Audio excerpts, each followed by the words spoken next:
Om Shanti.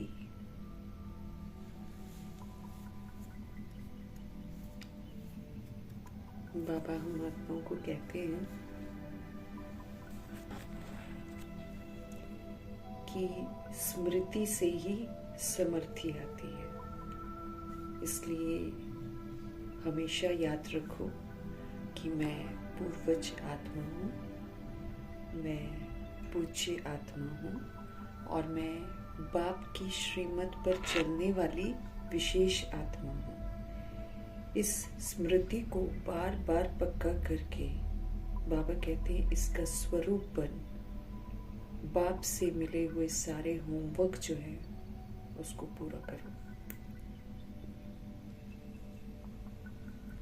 Homework अधूरे रह गए तो फिर हिसाब किताब देना पड़ेगा, इसीलिए होमवर्क करना हमारे लिए बहुत ज़रूरी है।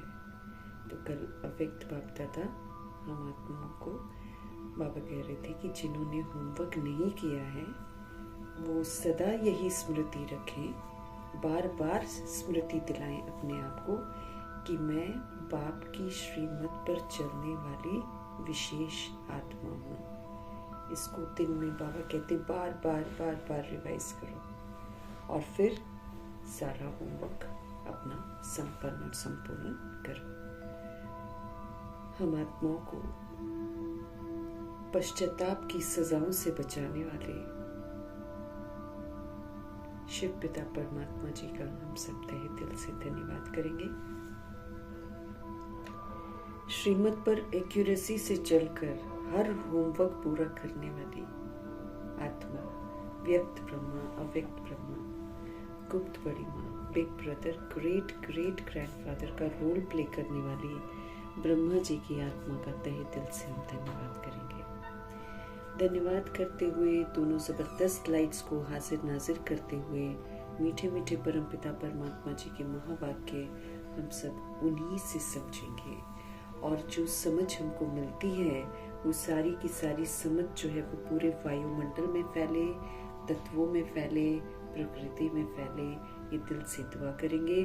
साथ में मीठे मीठे परमपिता परमात्मा जी की जो समझ है वो फिर सभी आत्माओं तक भी पहुँचे, इसलिए हम दुआ करेंगे कि मीठे परमात्मा की समझ उन आत्माओं तक पहुँचे जो रोज़ शरीर छोड़ रहे हैं, आकारी शरीरों में हैं, और उन आत्माओं तक पहुँचे जो गर्भ जेल में प्रवेश कर गए हैं। उन आत्माओं तक प्रभु जी की समझ पहुँचे जो प्राकृतिक आपदाओं के शिकार हैं या फिर दैहिक हिंसाओं के शिकार हैं या फिर अंग तस्करी के शिकार हैं। उन आत्माओं तक पहुँचे जो माया के प्रकोप में आकर या तंत्र मंत्र के प्रकोप में आकर अलबेली हो गई हैं।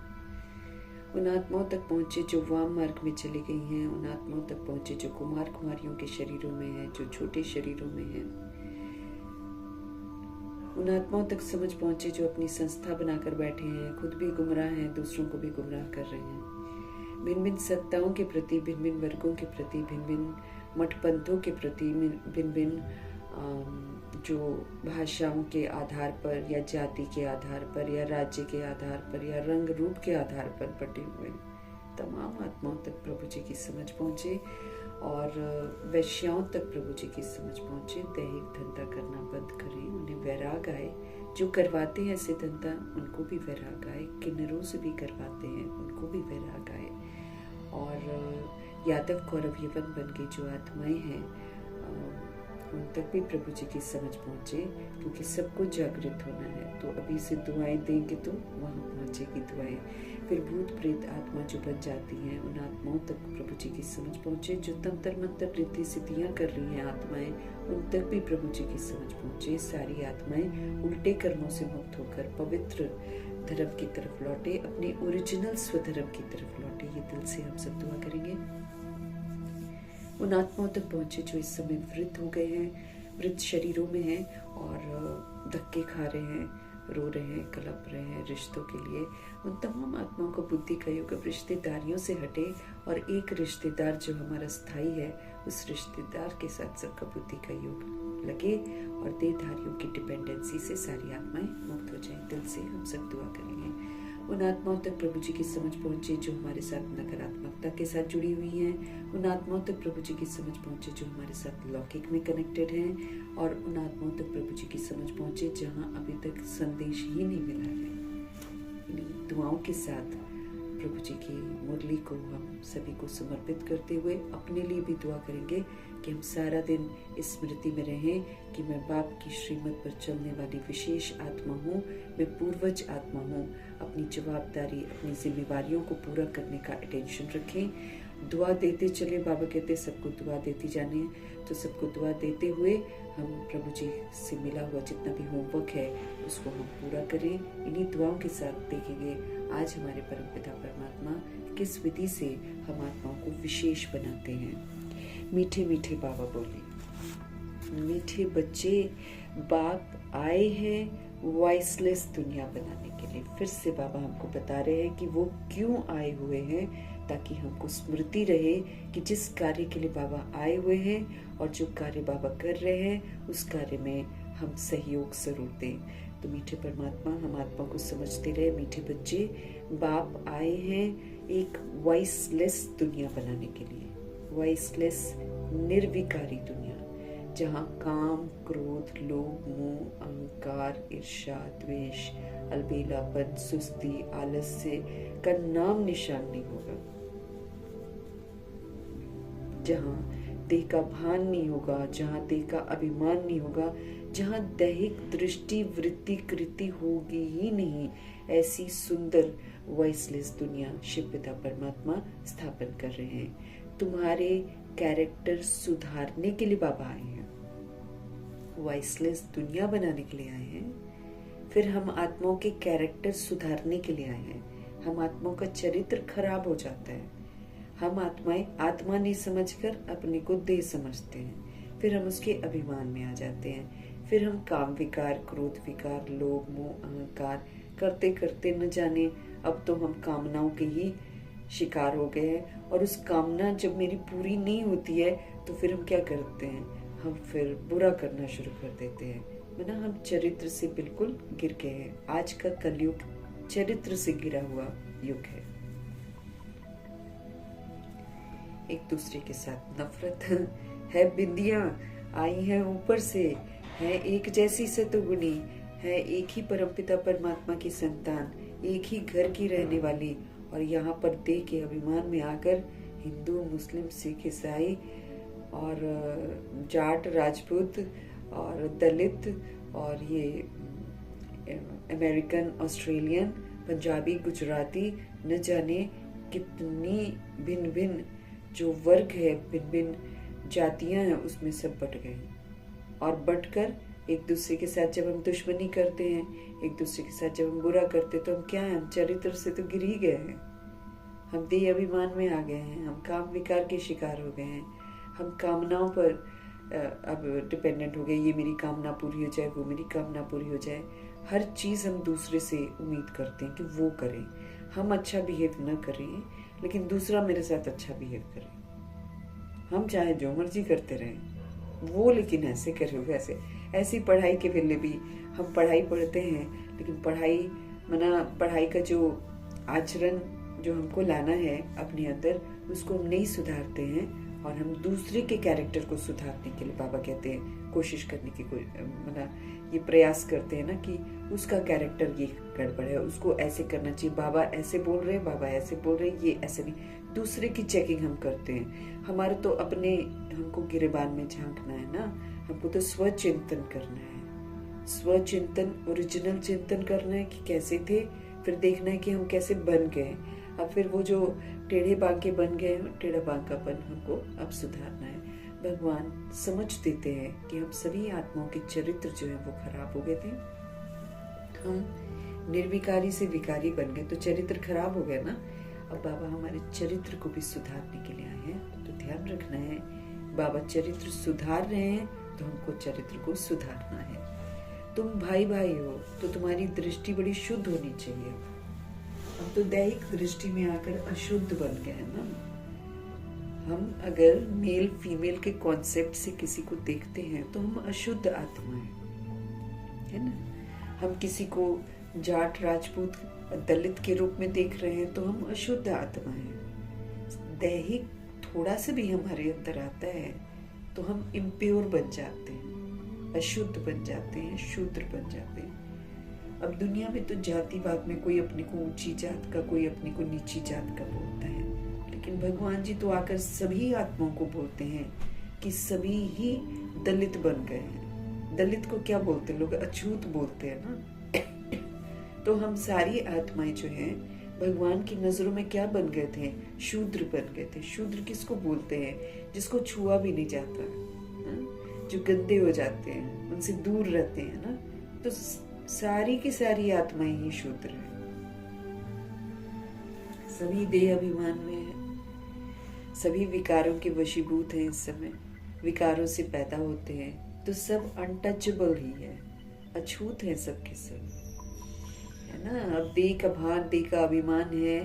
तो जब शुरू की तपस्या थी तो पांडव भवन में किसी को आने थोड़ी, सभा में थोड़ी बैठने देते थे। उनको तो देह अभिमान से बदबू आ जाती थी, इंद्रप्रस्थ में रहने वाली आत्माओं को। ऐसे अभी अंत में भी कैसे तय होगा कि हम मधुबन में प्रवेश कर सकते हैं कि नहीं कर सकते?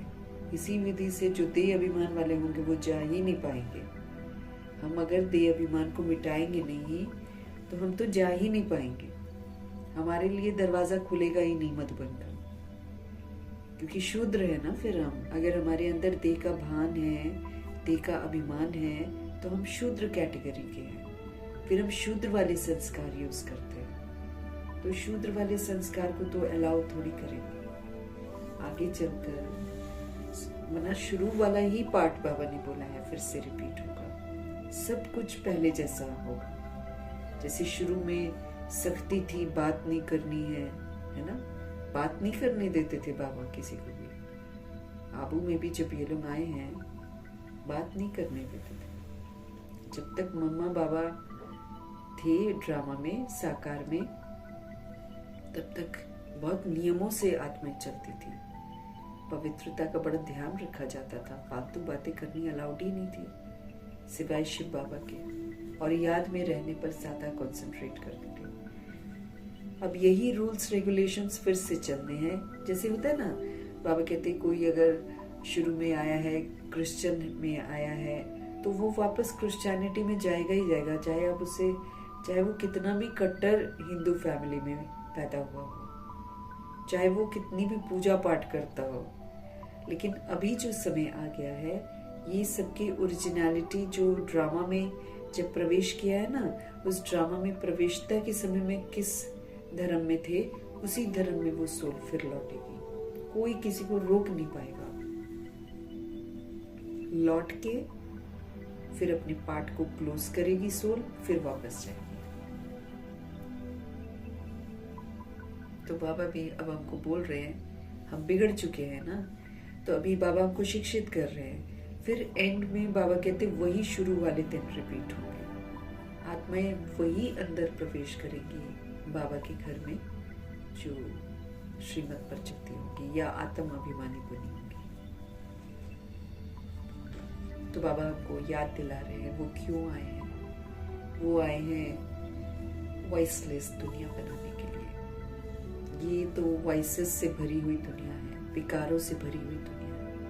बाबा तो जन्नत बनाने के लिए आए, स्वर्ग बनाने के लिए आए, हेवन बनाने के लिए आए, परिस्तान बनाने के लिए आए, जहाँ विकार का तो अंश भी नहीं होगा, जहाँ देह का भान ही नहीं होगा कि हम शरीर है ना, ये भान ही नहीं होगा।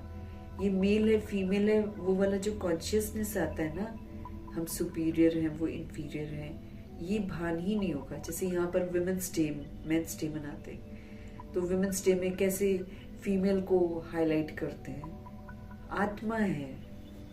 यही कॉन्सेप्ट तो हमको मिटा देना है कि मैं एक विमेन हूँ या फिर मैं एक मैन हूँ। ये वाला कॉन्सेप्ट ही मिटाना है बुद्धि से, क्योंकि ये रोल है। ये आत्मा मेल फीमेल नहीं है, आत्मा का ये रोल है। बॉडी लेती है वो मेल फीमेल कर्मों के हिसाब से, और हर आत्मा लेती है।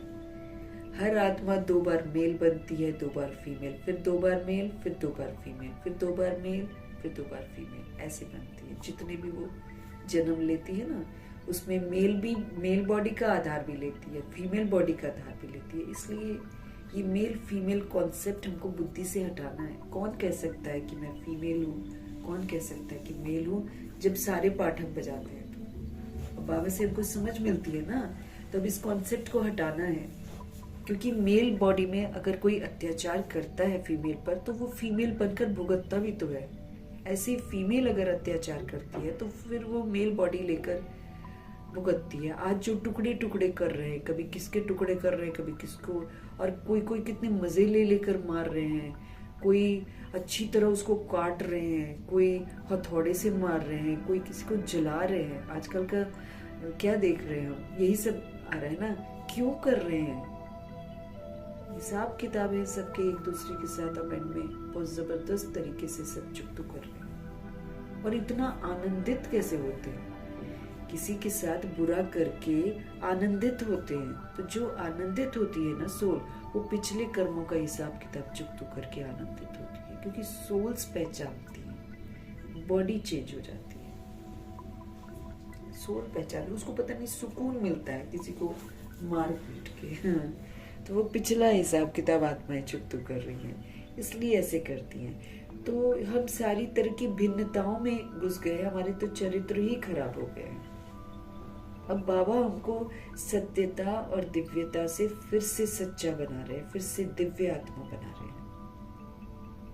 बाबा समझ देते हैं हम आत्मा भाई भाई, भाई भाई क्यों? क्योंकि ज्योति बिंदु वो भी, ज्योति बिंदु वो भी, अविनाशी जो हमारा स्वरूप है वो तो ज्योति बिंदु का है। मैं भी बिंदी, वो भी बिंदी, वो भी बिंदी, वो भी बिंदी, दिखाई भी नहीं देती ऐसी बिंदी है, अति सूक्ष्म है, स्थूल आंखों से नहीं दिखाई देती। अगर दिखाई भी देती है तो पता ही नहीं चलता है कि किसकी आत्मा है। सब एक जैसे हैं देखने में, और जब हम ऊपर से नीचे आते हैं तो सब हम सतोगुणी आत्मा है, सब की सब एक ही भगवान के बच्चे हैं और ऊंचे धाम के रहने वाले सभी के सभी। ये तो नीचे आकर विस्मृत होकर हम नीचे वाले बन जाते हैं।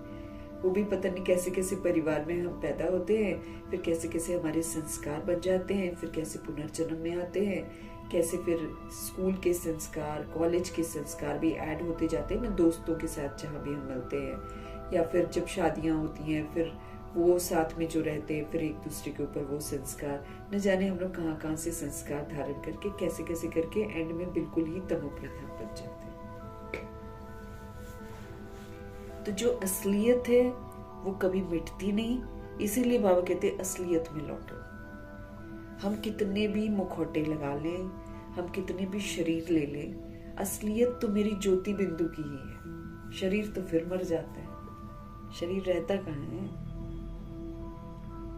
तो तुम भाई भाई हो। बाबा कहते हैं इस सत्य को स्वीकार करो।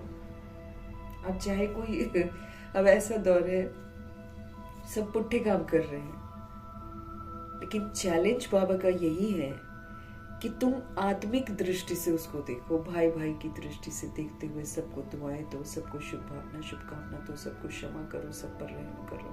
ये चैलेंज है बाबा का। इस विधि से क्या है, मैंने जो खराब काम किए हैं, मैंने जो अपना कैरेक्टर खराब बनाया है, और फिर जो कैरेक्टर खराब का मैंने योगदान दिया है सृष्टि को, इस विधि से हमारा हिसाब किताब चुकता होता है, सहन करना पड़ता है ना। अब हमने शुरू किया काम विकार, हमने शुरू किया देह का अभिमान, हमने शुरू किया क्रोध, फिर हमने शुरू किया मोह लोभ। शुरुआत तो हम आत्माओं ने करी है ना, तो अब दूसरा जब करता है तो हमको अच्छा नहीं लगता है। अच्छा लगता है क्या हमको? नहीं अच्छा लगता है। लेकिन ये जो नहीं अच्छा लगता है हमको, यही मेरी सजा है।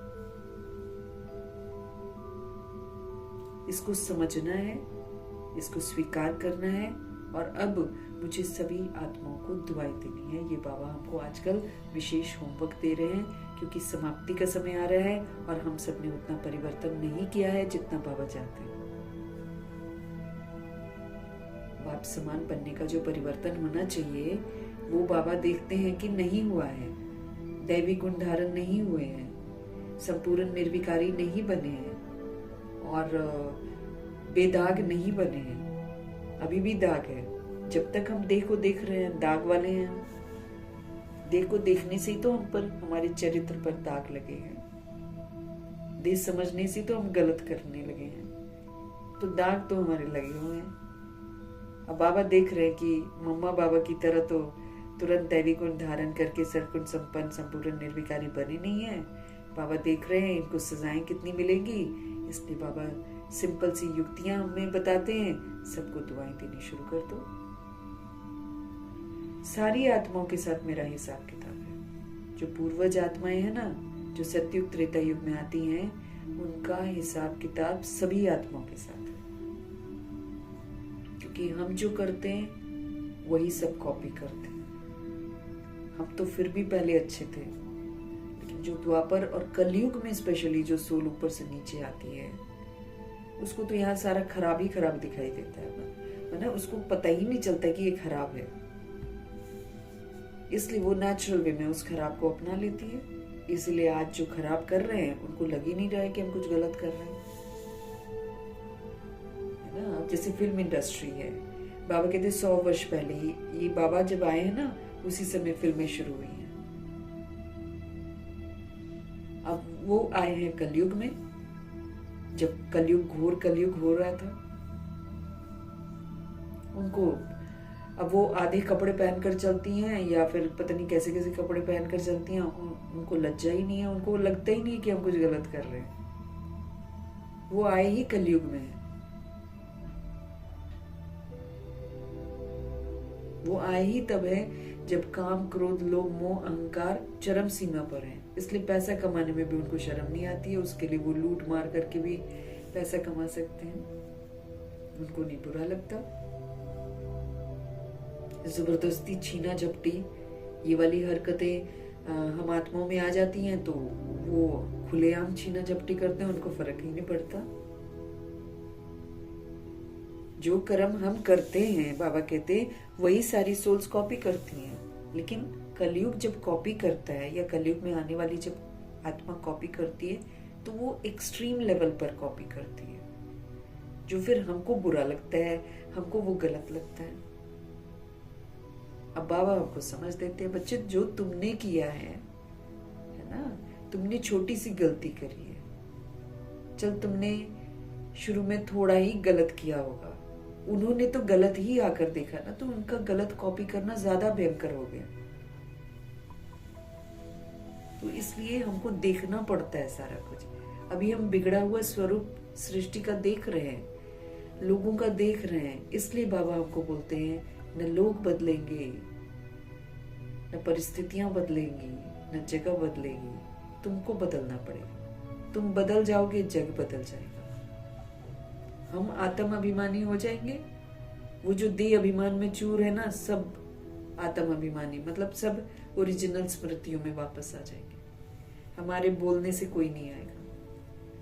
तो द्वापर युग और कलयुग की सोल्स को जब हम बोलेंगे, वो एक भी बात नहीं हमारी सुनेंगे, समझेंगे ही नहीं, समझ नहीं आएगा उनको। लेकिन जब हम स्व परिवर्तन करेंगे, जब हम सतगुणी सतयुगी व्यवहार करेंगे उनके साथ, तब वो बदलेंगे। उसका जो वाइब्रेशंस हैं वो उनको बदल देगा। सोल्स है ना हम सब, इसलिए भगवान हमको बोलते हैं तुम भाई भाई हो, तो तुम पूर्वज हो। बाबा कहते हैं तुम बड़े हो, तुम बड़े बाप के बड़े बच्चे हो, तुम माफ करो सबको। हाँ, तुम सबको क्षमा करो, तुम सब पर रहम करो, और फिर तुम उसके साथ सतोगुणी सतयुगी व्यवहार करो। जब हम नहीं कर पा रहे हैं तो बाबा अब हमको रोज रोज समझा रहे हैं, दुआएं देनी शुरू करो। सुबह से शाम तक चलते फिरते उठते बैठते बाबा कहते सबको दुआएं दो, ताकि मेरा जो हिसाब किताब है मनसा वाचा कर्मणा का, वो चुकता हो जाए। नहीं तो हम मनसा के द्वारा भी हिसाब किताब बहुत सारे बनाकर बैठे हुए हैं, न जान न पहचान। राह चलते किसी की हरकत पसंद नहीं आई तो 2-4 बातें अपने दिमाग में चला लेते हैं, या फिर 2-4 बातें किसी के साथ बोल लेते हैं, इसको ऐसा नहीं करना चाहिए, इसको वैसे नहीं करना चाहिए। बस वही हम बंध गए उसके साथ। बहुत सूक्ष्म तरीके से हमको हर बात समझकर अपने चित्त को अब साफ करना है। इसलिए बाबा कहते हैं देह को देखना बंद कर दो और सबको ओरिजिनल आत्मा के रूप में देखो, और सबको दुआएं दो। अव्यक्त बाप दादा की मुरली ये चलती है कि तुम सबका भला तभी कर सकते हो जब तुम सबके ओरिजिनल स्वरूप को देखो। ओरिजिनल स्वरूप सतोगुणी आत्मा ही है सबके सब। ऊपर से जब आती हैं सोल्स तो वो सतोगुणी ही होती हैं।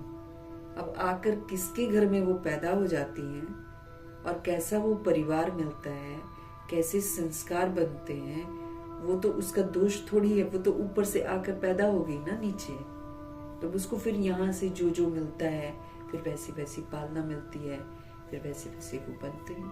अब जैसे कुछ कुछ संस्थाएं ऐसी हैं जो पैदा होते ही मतलब जो है ना, जैसे जैसे बच्चा थोड़ा सा बड़ा होता है उसको हिंसात्मक चीजें सिखाते हैं, मारना पीटना सिखाते हैं।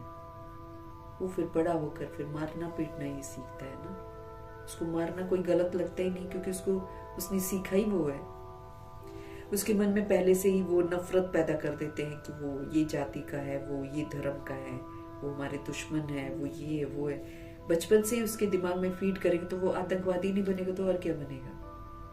अब वो आतंकवादी कैसे बना? सिचुएशंस ने बनाया, जिस घर में पैदा हुआ उसने बनाया। तो फिर बाबा कहते कि किसको दोष देंगे हम। और कोई भी सोल ऊपर से नीचे आई है तो उसको परिस्थितियों ने ऐसा बनाया है, या फिर वो जहाँ पैदा हुई है वहां के संस्कारों ने उसको ऐसा बनाया। किसी की भी गलती नहीं, समझ, सब विस्मृत हो जाते हैं। और सबसे पहले विस्मृत कौन होते? हम आत्माएं। हमारा विस्मृति का प्रभाव है सब पर। हम भूल गए तो सब भूल गए। इसीलिए हमको ही चेंज करना है। अब बाबा हमको क्या बोल रहे हैं? तुम भाई भाई हो सब। हमारे लिए कोई हिंदू मुस्लिम सिख ईसाई नहीं है। बाबा उस दिन क्या बोल रहे थे? तुम्हारा कोई शत्रु नहीं है। तुम किसी को नहीं बोल सकते हो कि ये मेरा दुश्मन है। हम बोल ही नहीं सकते हैं किसी को। तो तुम भाई भाई हो तो तुम्हारी अब दृष्टि जो है ना वो बहुत शुद्ध होनी चाहिए। मतलब दैहिक दृष्टि मेरी नहीं होनी चाहिए। दैहिक दृष्टि मेरी आंखों को क्रिमिनल बनाती है, इसीलिए नहीं होनी चाहिए। बाबा के शुद्ध कैसे होगी? तो अव्यक्त बाप दादा बोलते हैं ओरिजिनल को देखो। अभी जो बॉडी में सोल है उसको मत देखो, बॉडी को मत देखो। बॉडी में तो सब गड़बड़ काम कर रहे हैं, हाँ, इसलिए सब एक दूसरे का करेक्शन करते हैं। लेकिन उस आत्मा को देखो जो इस समय परवश है। उस आत्मा को देखो जो इस समय बीमार है। हम मानसिक रूप से बीमार हो जाते हैं ना। अगर हम देह के भान और अभिमान में हैं, काम क्रोध लोभ मोह अहंकार में हैं, तो हम मानसिक रूप से बीमार हैं। तो ये मानसिक बीमारियां हमको लग जाती हैं। तो ऐसे ही सभी मानसिक रूप से बीमार है। अब बाबा कहते तुम्हारी दृष्टि बहुत शुद्ध होनी चाहिए। तुम भाई भाई हो, तभी हम दिल से दुआएं दे पाएंगे ना। नहीं तो हम दुआ भी देते तो थोड़ी देर के लिए दुआ देते, थोड़ी देर में कोई टकराव हो गया संस्कारों का, फिर उल्टा बोलते, फिर दुआएं तो कट होगी। हमने दुआएं दी, सुबह सुबह को दुआएं दी या शाम को दुआएं दी, और जब हमारा संपर्क हुआ और कुछ टकराव हुआ, वो कुछ ना कुछ उल्टा बोल दिया, बद्दुआ दे दी, तो क्या हो गया? जो दुआ दी थी वो कट गया। दुआ देना मतलब बाबा का कहना है हमेशा ही दुआएं देनी है, चाहे वो आपके साथ गलत करे, चाहे वो आपके साथ कुछ भी करे।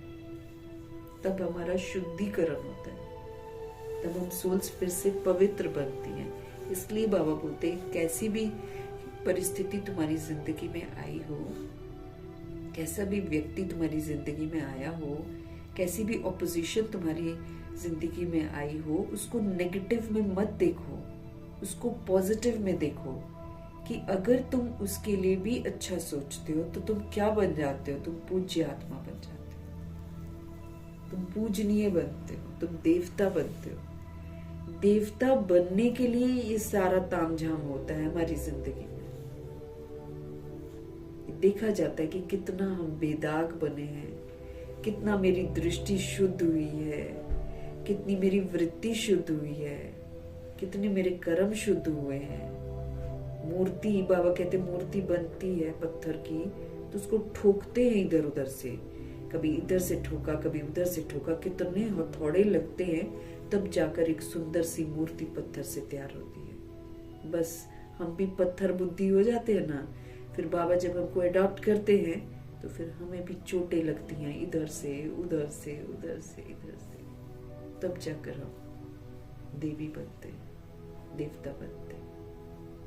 जैसे कल गुलजार दादी का शेयर करा था ना, गुलजार दादी कैसे है, पाइप लगे हुए हैं, बैठी हुई हैं एक जगह, कुछ कुछ कहती हैं, बाबा से शिकायत करती हैं कि हाँ भाई आपके रथ है, फिर मेरी ये हालत क्यों है। कभी बोलती हैं क्या? शांत रहकर, साक्षी रहकर अपनी कर्म इंद्रियों से सारा हिसाब किताब चुकतू कराकर देवी बनती है।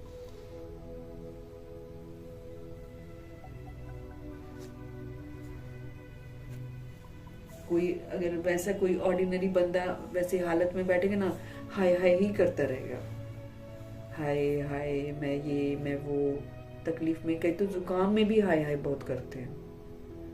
वो दादी देखो कैसे बैठी हुई है। सीखना है ना हमको इन सारी चीजों से कि हमने गलतियां की हैं। अब दादी ने इस जन्म में थोड़ी कोई गलती करी है, 9 वर्ष की आयु में तो ज्ञान में आ गई है, लेकिन देवी है वो, देवी तो देवी देवताओं से अगर छोटी गलती भी हुई है तो उसकी सजाएं कड़ी होती हैं, लेकिन चूंकि वो आत्मा नो क्वेश्चंस नो करेक्शंस है ना, बहुत अच्छी है दादी, बहुत जगह एग्जाम्पल दिया है, प्रश्न नहीं करती है क्यों हुआ, कभी नहीं करती है गुलजार दादी, चुप रहती हैं बस। No questions no corrections no reaction no rejection no absorption no reflection का जबरदस्त सबूत दिया है गुलजार दादी ने बचपन से ही। जनक दादी कहती बेगरी पार्ट चला था, इतने हाईफाई घर की हैं गुलजार दादी, अमीर घर की हैं, लेकिन कह रही है कि जो 15 दिन बाबा ने एक ही चीज खिलाई 3 समय, बाजरे की डोडा ना, जैसे एक ही चीज खिलाई है 3 समय। मजाल है कहते गुलजार दादी ने कभी उफ किया हो कि सेम चीज, कई तो छोड़कर चले गए, दादी ने एकदम श्रद्धा से खाया है, नो क्वेश्चंस। ये ना बड़े गहरे महावाक्य हैं प्रभु जी के। उसके बाद हम देख सकते हैं हमने कितनी बार प्रश्न किया, ये क्यों, ये कैसे, ऐसे नहीं होना चाहिए था, उसको ऐसे नहीं करना चाहिए था, उसने ऐसा क्यों किया। बाबा कहते सब में राज समाये हुए हैं।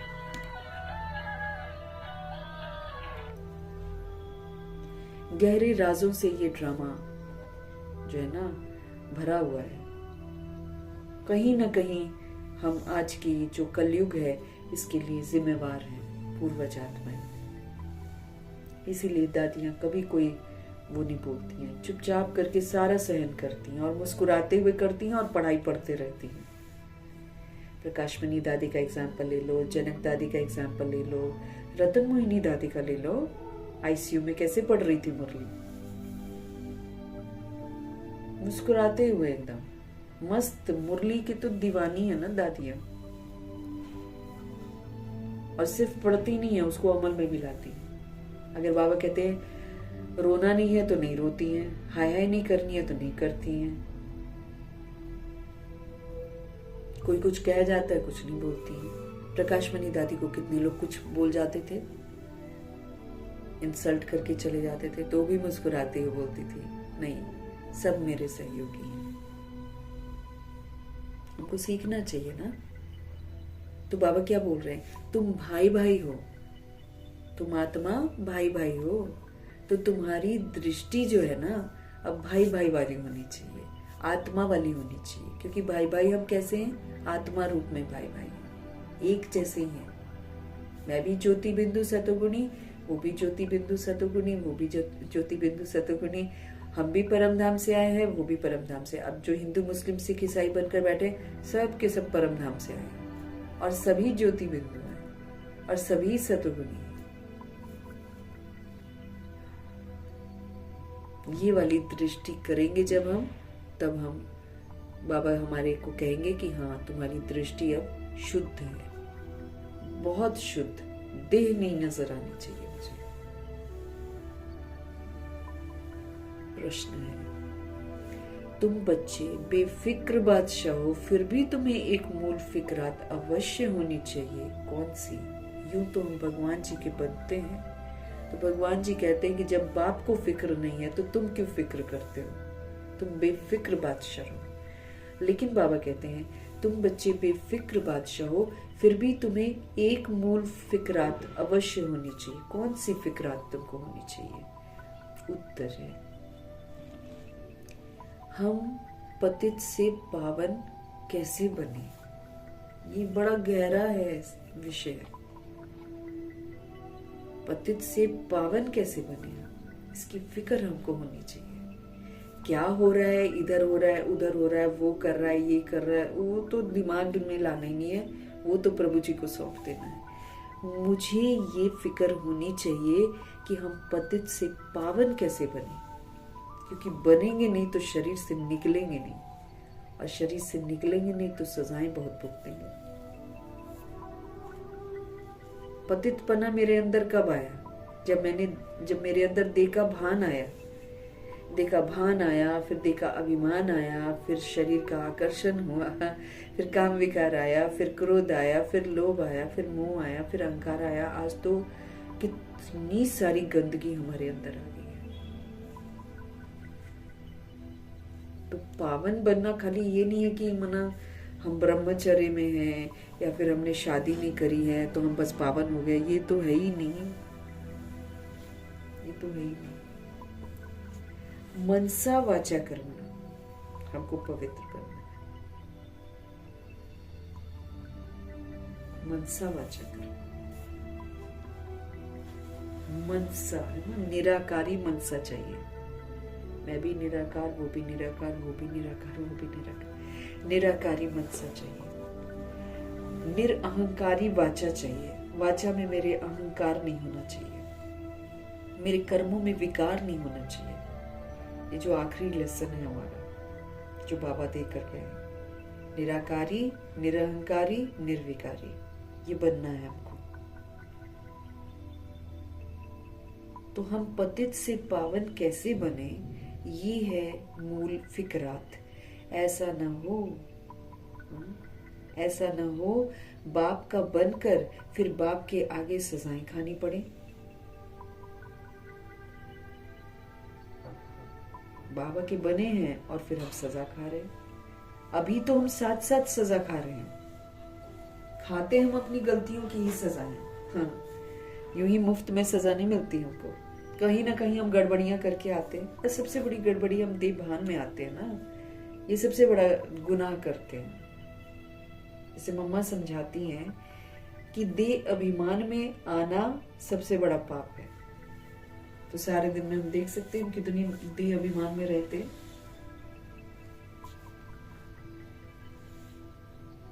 हमें तो बाप समान बनने की शिक्षा मिल रही है कि विश्व कल्याणकारी बनो, शुभ भावना शुभकामनाधारी बनो और क्षमाशील बनो, रहम दिल बनो, दुआएं दो। जो तुम्हारे ऊपर बुरा करता है उसका भी तुम उपकार करो, उसको भी दुआएं देकर उसकी बुराई से उसको छुड़ाओ।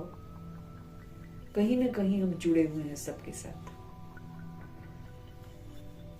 बाबा कहते हैं हमें टाइम वेस्ट नहीं करना है ना। संकल्प बोल खजाने हमको मिले, खजाने हैं सारे के सारे। तो बाबा कहते हैं ऐसा ना हो कि बाप का बनकर फिर बाप के आगे तुम्हें सजाएं खानी पड़े। सजाओं से छूटने की फिक्रात रहे, जैसे दादियों को थी फिक्रात। उन लोगों को बाबा ने धर्मराज की सजाएं दिखाई थी, इसलिए फिक्र पड़ गया था जनक दादी को।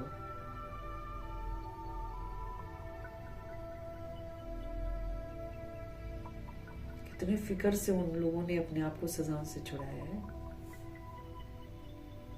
ऐसा नहीं है कि सहन नहीं किया, सब कुछ सहन भी किया है। जो सजाएं उनकी बॉडी को मिली हैं उन्होंने सहन भी की। दादी, जनक दादी ने तो कितना सहन किया है।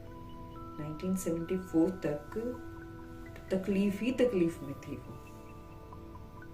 74 में तो मतलब वो बोल दिया था ना कि नहीं अब नहीं बचेंगे। उसके बाद की जितनी बॉडी चलाई है वो जनक दादी ने खुद चलाई है, बाबा की याद में रहकर योग के साथ। तब बाबा जिक्र करते हैं ना कि इसको शरीर चलाना आ गया है।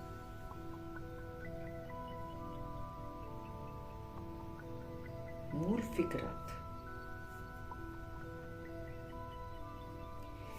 हम सजाओं से छूट जाएं, इसकी फिक्रात हमको रहनी चाहिए। नहीं तो सजाएं बड़ी खतरनाक है। अभी तो हम इग्नोर कर देते हैं बाबा को।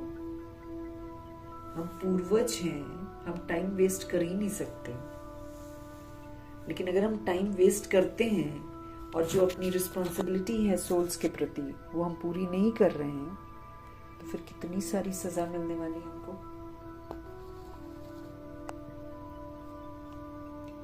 नहीं तो उस समय बड़ी लज्जा आएगी, किया नहीं होगा। अभी भी जब हम श्रीमत पर नहीं चलते हैं ना, बाबा की जो फोटो होती है ना, उसके सामने आंख उठाकर देखने नहीं देख पाते हैं। ये तो ब्रह्मा जी की जो फोटो है, जो अव्यक्त फरिश्ता की जो फोटो है, साकार नहीं अव्यक्त फरिश्ता। सपोज करो ऐसे थे ब्रह्मा बाबा। ये जो बुक है ना, धर्मराज का रूप है वो। गलती करते हैं ना, देख नहीं पाते हैं, इनको लज्जा आती है कि बाबा का कहा हुआ मैंने किया नहीं। बोलती है अव्यक्त फरिश्ता, ब्रह्मा जी बोलते हैं नजरों से, वो देखते हैं और मुझे मेरी गलती पता चलती है कि मैंने ये गलती की हुई है। आंख नहीं उठती है उनके सामने।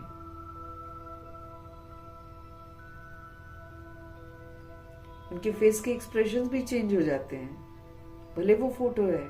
अगर आप गलत कर रहे हो ना तो उनके फेस गुस्से वाले होते हैं, सख्ती से देखते हैं वो।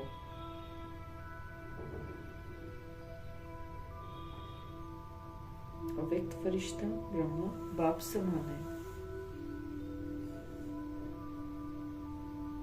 बाबा कहते हैं फिक्रात करो सजाओं से छूटने की, नहीं तो फिर लज्जा आएगी। बाकी तुम बेपरवाह बादशाह हो, सबको बाप का परिचय देना है। कोई समझता है तो बेहद का मालिक बनता है, और अगर कोई नहीं समझता है तो उसकी तकदीर तुम्हें परवाह नहीं। हमको संदेश सबको देना है। कोई चले उसकी मर्जी, कोई नहीं चले उसकी मर्जी, उसमें फिर हमको दखल अंदाजी नहीं करनी है। हमको उसमें कोई जजमेंटल नहीं बनना है, हमको कोई वकालत नहीं करनी है। क्योंकि इन सारी चीजों से ना हमको दाग लग जाते हैं जब हम जजमेंटल बनते हैं। उसको ऐसा नहीं करना चाहिए, उसको ऐसा करना चाहिए। जजमेंटल जब हम बनते हैं तो फिर हम किसी के साथ उलझ गए ना। हमको उलझना किसी के साथ नहीं, हाँ गाइड जरूर कर देना कि भाई ऐसे कर लो, बाबा बोल रहे हैं, मुरली पढ़ लो तो पढ़ लो ना, ऐसे जरूर हमको बोलना है। वो तो हम आत्माओं का कर्तव्य है कि कोई नहीं कर रहा है तो भाई उसको हम जिसको बता तो दो। उसको एहसास नहीं है, कम से कम उसको एहसास तो दिला दो। उसके बाद वो सोल नहीं करती है तो वो अपने लिए खुद जिम्मेवार है। फिर बाबा कहते हैं उसकी तुम परवाह मत करो, चलता है ठीक है, नहीं चलता है उसकी मर्जी, उसकी तकदीर। तो बेफिक्र बादशाह होते हुए मुझे फिक्रात होनी चाहिए पावन बनने की। मुझे फिक्रात होनी चाहिए ये जो मैंने गलत काम कर रखे हैं उसकी सजाओं से छूटने की, इसकी फिक्र मुझे होनी चाहिए। 21 पेज की मुरली जनक दादी पढ़ती थी। 21 पेज की मुरली 21 बार सारे दिन में। और पेज कैसा, वो जो बड़ा बड़ा, उस जमाने में तो बड़े रजिस्टर हुआ करते थे, आजकल की तरह थोड़े बड़े रजिस्टर के पेजेस थे। 21 बार 21 पेज की मुरली सारा दिन पढ़ती थी। क्योंकि बाबा ने जब बाबा को बोला धर्मराज की सजा नहीं खानी है तो बाबा से पूछा क्या करूं मैं, क्या करूं बाबा, ब्रह्मा जी से पूछा। उन्होंने बोला 21 बार पढ़। और देखो कैसे दादी ने घोट लिया 21 पेज की मुरली को, स्वरूप ही बन गई, धारण ही कर ली पूरी की पूरी मुरली। की मेहनत करनी पड़ी ना 21 बार पढ़ने की।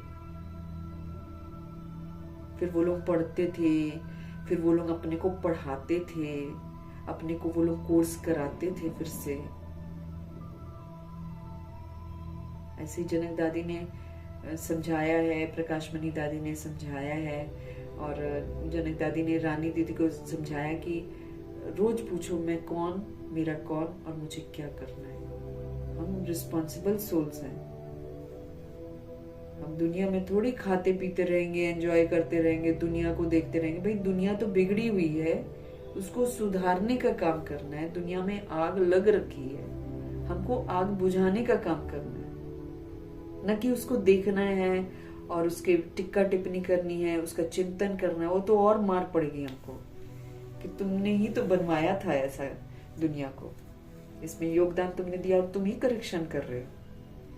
देखो हम सभी आत्माएं 63 जन्म लेते हैं तो काम विकार के शिकार भी बनते हैं, देह अभिमान के शिकार भी बनते हैं, क्रोध भी हम करते हैं, लोभ भी करते हैं, मोह भी करते हैं, अहंकार में भी आते हैं, ईर्ष्या द्वेष भी करते हैं। सब कुछ तो हम कर चुके हैं। अब दूसरा कर रहा है, उसको भयंकर तरीके से कर रहा है तो हम उसकी टिक्का टिप्पणी कर रहे हैं। मारनी पड़ेगी सृष्टि रूपी ड्रामा से तो और क्या होगा, ड्रामा मारेगा। कोई दूध का धुला हुआ तो है ही नहीं है। भगवान जी गलत काम नहीं करते कभी भी, वो भी बैठकर टिक्का टिप्पणी नहीं करते हैं किसी की। हम आत्माओं को जनरल में समझाते, बच्चे ऐसे ऐसे गलत हो गया है, अब इसको ठीक करो। ठीक कैसे करेंगे? सतोगुणी बनकर पाठ बजाओ, सतयुगी बनकर पाठ बजाओ। ऐसा पाठ बजाने के लिए जो मैंने शक्तियां दी हैं उसको समय पर यूज करो। मैं तुम्हें जो स्वमान दे रहा हूँ उसमें टिको, स्वमानधारी बनो, तुम क्षमाशील बनो, तुम रहम दिल बनो, तुम दुआएं दो, तुम शुभ भावना शुभकामना दो। ऐसे बता बता कर भगवान हमको सजाओं से छुड़ा रहे हैं। फिर से हम आत्माओं को विशेष बना रहे हैं, लेकिन श्रीमत पर चलेंगे तभी तो बनेंगे विशेष। ओम शांति। रूहानी बाप जिसका नाम शिव है वो बैठकर अपने बच्चों को समझाते हैं। रूहानी बाप सभी का एक ही है। पहले पहले ये बात समझानी है कि भाई हम सभी आत्माएं हैं। दो बाप का रहस्य बताना है, शरीर का बाप और आत्मा का बाप। आत्मा अविनाशी, अविनाशी बाप कभी नहीं बदलता, एक ही बाप है और सबका एक ही बाप है। और ये जो विनाशी है ये तो सबका अलग अलग बाप है, और ये तो विनाशी है, इसीलिए जो बच्चा है वो भी विनाशी है। रोल इज विनाशी, लेकिन जो रोल प्ले कर रही है वो आत्मा अंदर, वो अविनाशी, और जो रोल प्ले कर रही है आत्मा, उसका जो बाप है परमात्मा, वो अविनाशी। इस सत्य को बाबा कहते अच्छे से सबको समझाओ।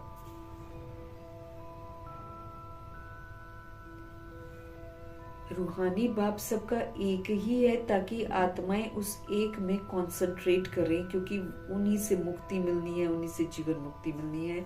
उन्हीं को याद करने से हम पावन बनेंगे, अदरवाइज पावन बनने का नो चांस। बड़े गहरे गहरे अंधविश्वास और मान्यताओं से जकड़ी हुई हैं आत्माएं। उनके लिए तो दुआएं करनी है कि बुद्धि का योग उनका परमात्मा के साथ लगे। पहले पहले ये बात समझानी है, तो फिर आगे समझाना फिर इजी हो जाएगा। जब भगवान का परिचय देंगे ना, बाबा कहते फिर इजी हो जाएगा। अगर बाप का परिचय ही नहीं मिला होगा तो प्रश्न ही करते रहेंगे। पहले पहले तो ये निश्चय कराना है कि बाप कौन है ना, एक ही बाप है। सारी दुनिया को ये पता नहीं है कि गीता का भगवान कौन है, क्योंकि उसमें उन्होंने श्री कृष्ण भगवानुवाच लिख दिया है। भगवानुवाच तो लिखा, साथ में लगा दिया श्री कृष्ण। इसलिए बाबा कहते लोगों को पता नहीं है कि गीता का भगवान कौन है। वो श्री कृष्ण के लिए कह देते हैं, हम कहते हैं परमपिता परमात्मा शिव गीता का भगवान है, वही ज्ञान का सागर है, मुख्य है सर्व शास्त्र में शिरोमणि गीता। ये सबसे मेन है, ये यादगार है क्योंकि बाबा सच्ची गीता सुनाते हैं। मुरली सच्ची गीता है, बाबा इसको सुनाते हैं। अब जो भी संगम युग में होता है उसका यादगार जरूर बनता है, लेकिन जो यादगार बनता है वो मनुष्य लिखते हैं, इसीलिए उसमें आटे में नमक जितना सत्य है।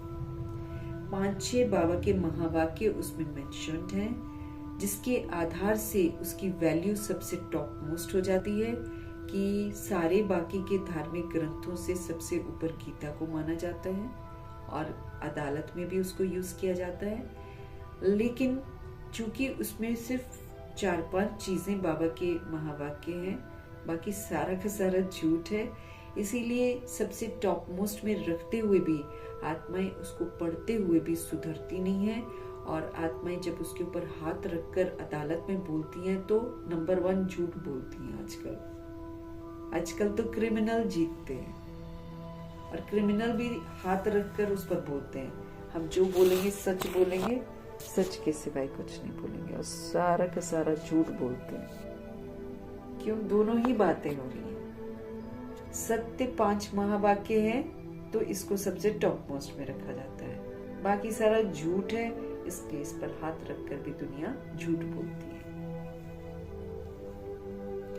तो श्री कृष्ण के लिए कह देते हैं, हम कहते हैं परम पिता परमात्मा शिव गीता के भगवान है। बाबा से हमको समझ मिली, तो जो समझ बाबा से मिली है इस समझ को सबके साथ शेयर करना है कि परम पिता परमात्मा शिव जो है वो गीता के भगवान है, उन्होंने सच्ची गीता सुनाई है, वही ज्ञान का सागर है, मुख्य है सर्व शास्त्र में शिरोमणि गीता।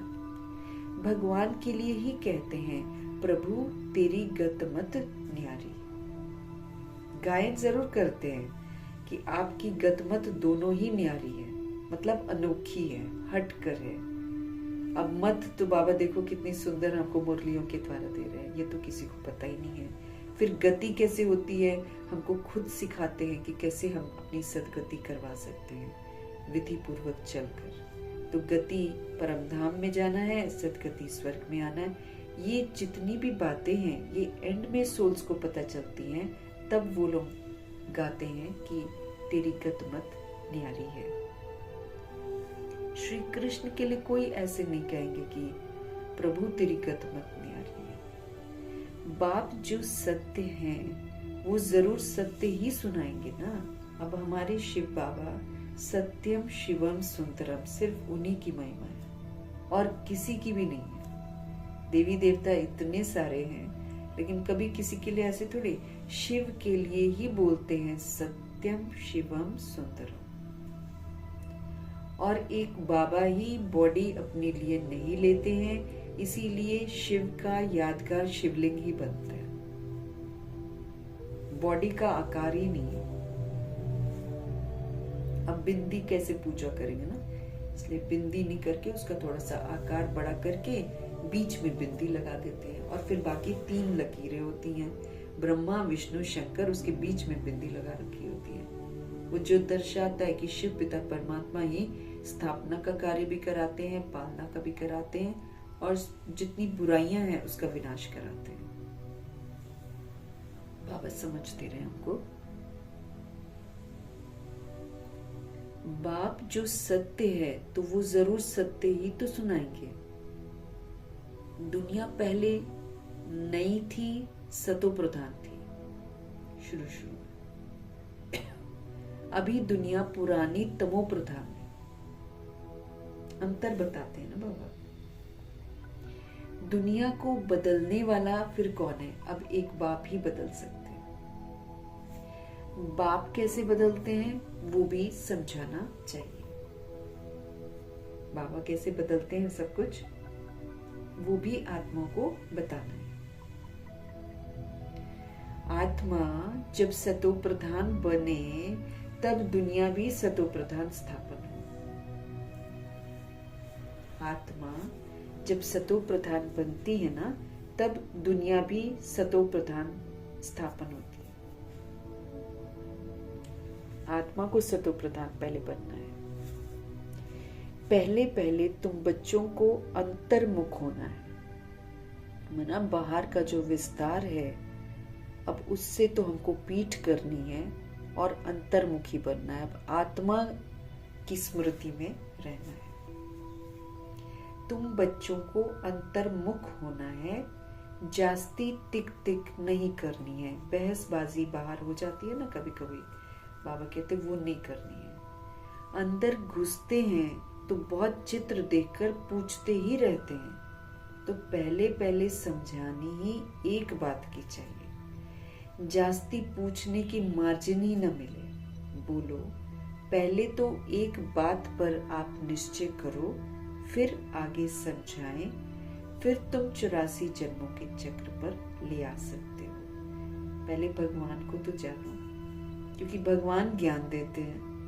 ऐसे अगर आप डायरेक्टली बोलेंगे आपको कैसे पता, ये आपकी मनगढ़ंत कहानी है, आप कहाँ से पता नहीं उठा कर लाते हैं, ऐसे से बोलकर बहसबाजी करेंगे। इसलिए बाबा हमको समझते रहे, सबसे पहले तो भगवान कौन है ये सत्य बताओ, फिर भगवान द्वारा बताया हुआ सत्य लोगों को समझ में आएगा।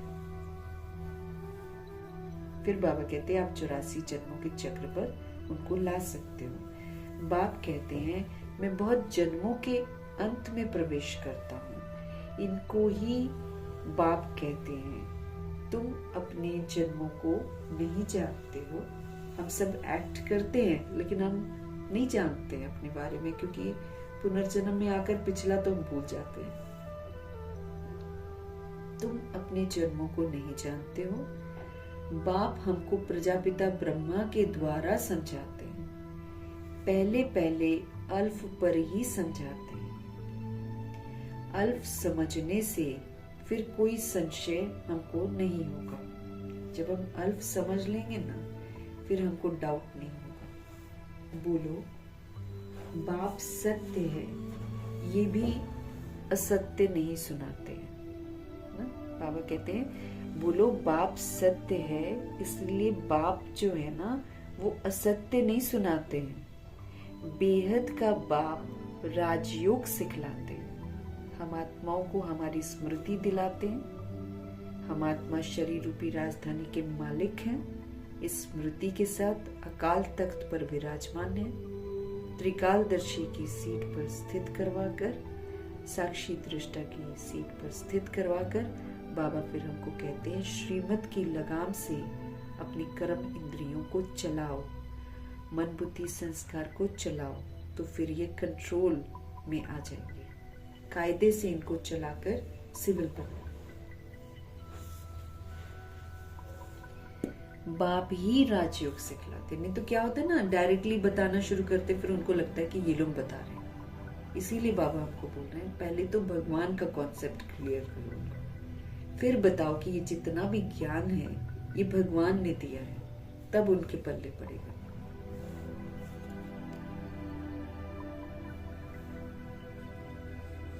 शिवरात्रि गाई जाती है तो जरूर शिव यहाँ आए होंगे तभी तो गाई जाती है ना, ये भी उनको समझाना है। जैसे श्री कृष्ण जयंती भी यहाँ मनाते हैं, कहते हैं मैं ब्रह्मा द्वारा स्थापना करता हूँ। उस एक ही निराकार बाप के सब बच्चे हैं। अब हकीकत जो है वो बतानी है सबको कि वही ब्रह्मा जी के थ्रू स्थापना करते हैं और वही निराकार ज्योति बिंदु शिव पिता परमात्मा सभी बच्चे यानी कि सभी आत्माओं के वो पिता है। तुम भी उनकी औलाद हो। उनको बताना है कि आप भी भगवान के ही बच्चे हो और फिर प्रजापिता ब्रह्मा की भी औलाद हो। जब हम वर्षा लेते हैं तो फिर ब्रह्मा जी की औलाद हो जाते हैं, क्योंकि शिव बाबा फिर ग्रैंडफादर का रोल प्ले करते हैं, उन्हीं के पास सब कुछ है, तो वो फिर ब्रह्मा जी के थ्रू हमको देते हैं।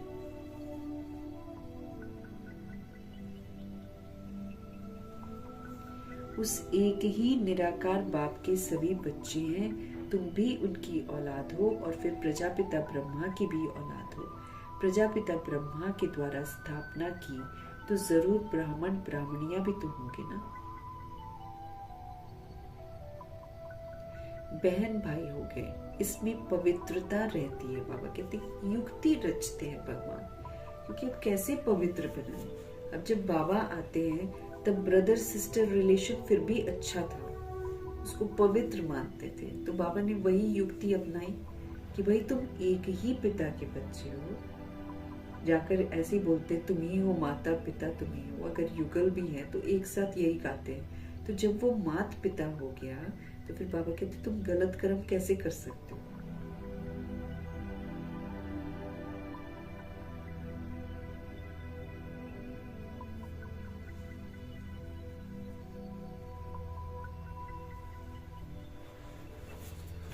तो तुम प्रजापिता ब्रह्मा की भी औलाद हो। प्रजापिता ब्रह्मा के द्वारा स्थापना की तो जरूर ब्राह्मण ब्राह्मणियां होंगे ना। बहन भाई हो गए, इसमें पवित्रता रहती है।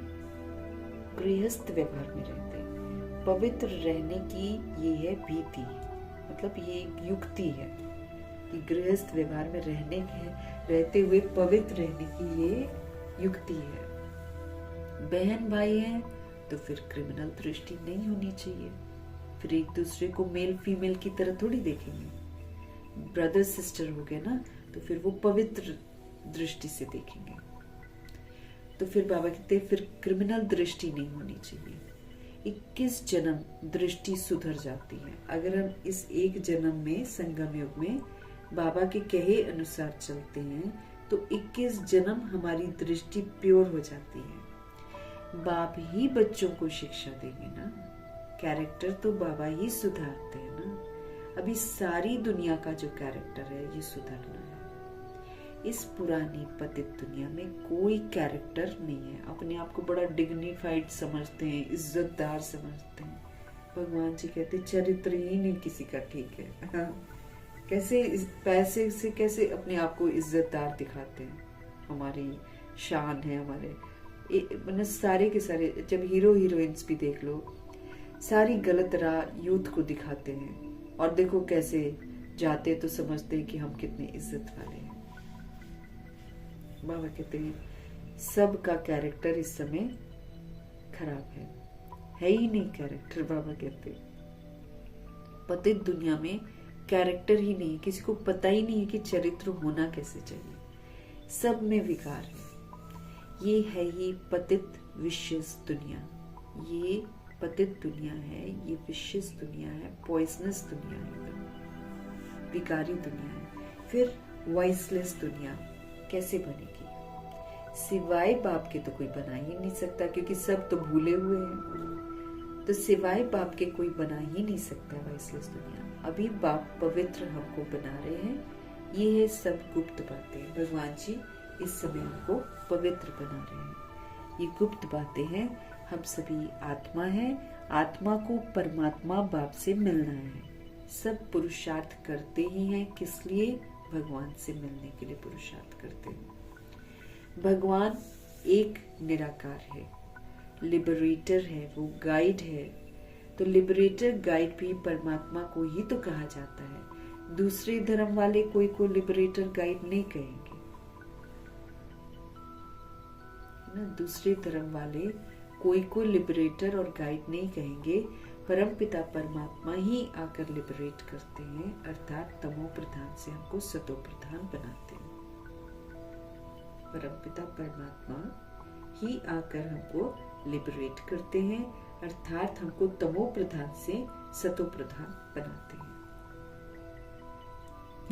तो बाबा ही हमको सतो प्रधान बनाते, वही हमको मुक्त करते हैं, गाइड भी करते हैं, ऐसे करो ऐसे करो।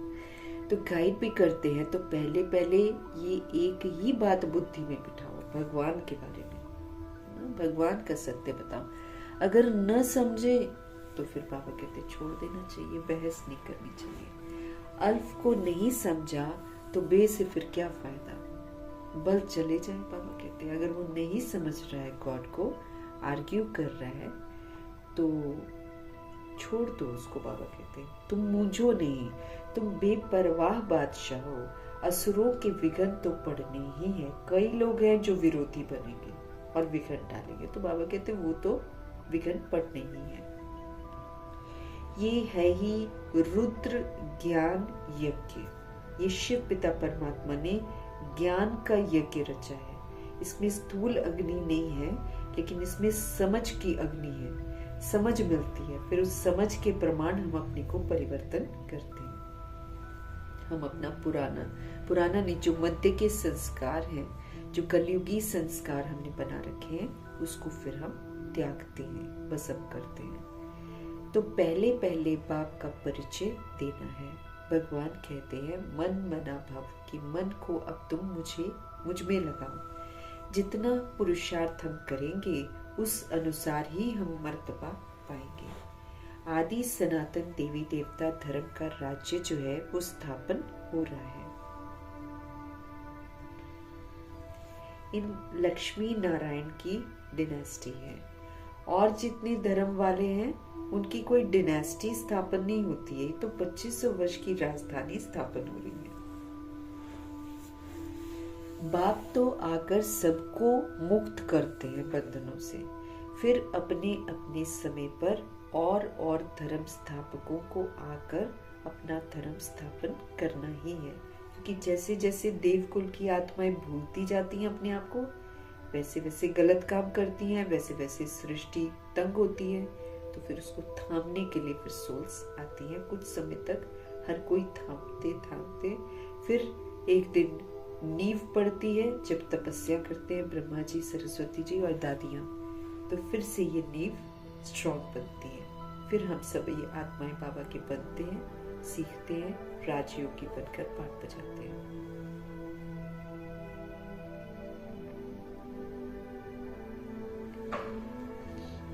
बाप तो आकर सभी को मुक्त करते, फिर अपने अपने समय पर और धर्म स्थापकों को आकर अपना धर्म स्थापन करना है। वृद्धि तो बाबा कहते वृद्धि तो होनी है, पतित बनना ही है सबने। हाँ। पतित से पावन बनाना ये तो बाप का ही काम है। इसलिए देखो संत महात्मा वगैरह भी पतित बनते जा रहे हैं, क्योंकि बाबा कहते बनना ही है सबने। अति में जाकर फिर अंत होगा। तो पतित से पावन बनाना ये तो बाप का ही काम है ना। पतित से पावन बनाना ये तो बाप का ही काम है। वो तो सिर्फ आकर धर्म स्थापन करेंगे, उसमें बड़ाई की तो कोई बात ही नहीं है। महिमा है ही एक की। वो तो क्राइस्ट के पिछाड़ी कितना करते हैं। उनको भी समझाया जाए कि liberator guide so god father ही है। उनके पिछाड़ी क्रिश्चियन धर्म की आत्माएं आती रहती हैं। उनको भी समझाया जाए कि लिबरेटर गाइड तो गॉड फादर ही है। उनके पिछाड़ी क्रिश्चियन धर्म की आत्माएं आती रहती हैं, नीचे उतरती रहती हैं। दुख से छुड़ाने वाला तो एक ही बाप है। हमको जो दुखों से छुड़ाता है वो तो एक गॉड फादर ही है। ये सब पॉइंट्स बुद्धि में अच्छी रीति हमको धारण करनी है, क्योंकि वो हमको दुख का कारण बताते कि दुख होता क्यों। तो इस तरीके से वो हमको दुखों से छुड़ाते हैं। ये सब पॉइंट्स हमारी बुद्धि में अच्छी रीति होनी चाहिए, धारण करनी है। एक गॉड को ही मर्सीफुल कहा जाता है, वही रहमतुल है। एक भी मनुष्य किसी पर मर्सी नहीं करते हैं। मर्सी होती है बेहद की। एक बाप ही सब पर रहम करते हैं। सतयुग में सब सुख शांति में रहते हैं, दुख की बात ही नहीं है। बच्चे एक बात अल्फ पर किसको निश्चय कराते नहीं है, और बातों में चले जाते हैं, इधर उधर बहुत सारी कहानियां बता देते हैं। लेकिन मेन तो भगवान है ना। भगवान में दिमाग टिकना चाहिए ना, तब तो भगवान की सुनाई हुई बातों पर यकीन करेंगे। तो बाबा देखते भी तो रहते हैं ना हम लोग क्या करते हैं। तो बच्चे एक बात अल्फ पर किसको निश्चय कराते ही नहीं है, और बातों में चले जाते हैं। फिर कहते हैं हमारा गला खराब हो गया। पहले पहले बाप का परिचय देना है। तुम और बातों में जाओ ही नहीं। बोलो बाप तो सत्य बोलेंगे ना। हम बीके को बाप ही सुनाते हैं, नहीं तो और टिक टिक करते हैं ना, तो फिर वो लोग सोचते हैं कि ये लोग सुना रहे हैं। इसीलिए भगवान का स्पष्टीकरण करना बहुत जरूरी है, क्योंकि करते नहीं है ना। बाबा कहते हैं बच्चे करते ही नहीं है। अब बाबा क्या कह रहे हैं, हम बीके को बाप ही सुनाते हैं। उनको बताना है कि भाई हम जो भी बता रहे हैं वो भगवान की बताई हुई बातें ही बता रहे हैं। हमारा कुछ नहीं है इसमें, हम तो खुद सीख रहे हैं। ये चित्र सब उसने बनवाए हैं, इसमें संशय नहीं लाना चाहिए। भगवान जी ने चित्र बनवाए हैं। संशय बुद्धि विनशंति, वो तो फिर सचखंड में नहीं जाते। पहले तुम अपने को आत्मा समझो और बाप को याद करो, तो विक्रम विनाश होंगे। ये भगवान जी का संदेश है कि तुम पहले अपने को आत्मा समझो, बाप को तुम याद करो, तो तुम्हारे विक्रम विनाश होंगे। और कोई उपाय नहीं है। पतित पावन तो एक ही है ना। बाप कहते हैं देह के सब संबंध छोड़, अब सिर्फ तुम मुझे याद करो। तुम छोड़ो अब देह के सारे संबंध, अब तुम सिर्फ मुझको याद करो। बाप जिसमें प्रवेश करते हैं उनको भी फिर पुरुषार्थ कर सतो प्रधान बनना है। ब्रह्मा जी को भी तो सतो प्रधान बनना है, उनको भी पुरुषार्थ करना। उन्होंने पुरुषार्थ करके अपने आप को सतो प्रधान बनाया है। ये तो उस समय ना जब साकार मुरलियां चलती थी, तब अव्यक्त मुरली थोड़ी चलती थी उन दिनों। तो उस समय तो ब्रह्मा जी सतो प्रधान बन रहे थे ना, अब तो बन गए हैं। बनेंगे पुरुषार्थ से। फिर ब्रह्मा और विष्णु का कनेक्शन भी बताते कि ब्रह्मा ही विष्णु बनते हैं। बाप तुम ब्राह्मणों को रोज योग सिखलाते हैं, तो तुम विष्णुपुरी के मालिक बनते हो। भगवान हमको रोज जो है राजयोग सिखलाते हैं, तो तुम फिर विष्णुपुरी के मालिक बनते हो। राजा बनो मतलब आत्मा बनो, तब परमात्मा से योग लगेगा। बॉडी समझो, कोई योग नहीं लग रहा, कोई विक्रम विनाश नहीं हो रहा। तो इसलिए बाबा कहते हैं तुमको फिक्र हो जानी चाहिए कि भाई मैं विनाश करूं, अपने भस्म करूं बाबा के रहते रहते। नहीं तो फिर धर्मराजपुरी में सारा भस्म करवाया जाएगा। तो ब्राह्मणों को राज योग मीन्स पहले तुम स्वराज्य अधिकारी बनो, अपने को तुम आत्मा समझो। ब्रिकुटी में हो तुम, अब तुम ऊपर को देखो, नीचे मत देखो। मतलब देह को मत देखो, देह के संबंधियों के साथ बुद्धि का योग मत लगाओ, उनको याद मत करो। तो बाप तुम ब्राह्मणों को राजयोग सिखलाते हैं, तो तुम विष्णुपुरी के मालिक बनते हो। फिर तुम ही 84 जन्म लेकर अंत में शूद्र बन जाते हो। तो जब हम शूद्र बन गए हैं तो हम किसी का क्वेश्चन करेक्शन कर सकते हैं क्या? नहीं कर सकते हैं। इसीलिए भगवान जी हमको बोलते हैं no questions, no correction, no reaction, no rejection, no absorption, no reflection. सिर्फ परिवर्तन करो दुआओं के साथ। ये हमारा कर्तव्य है।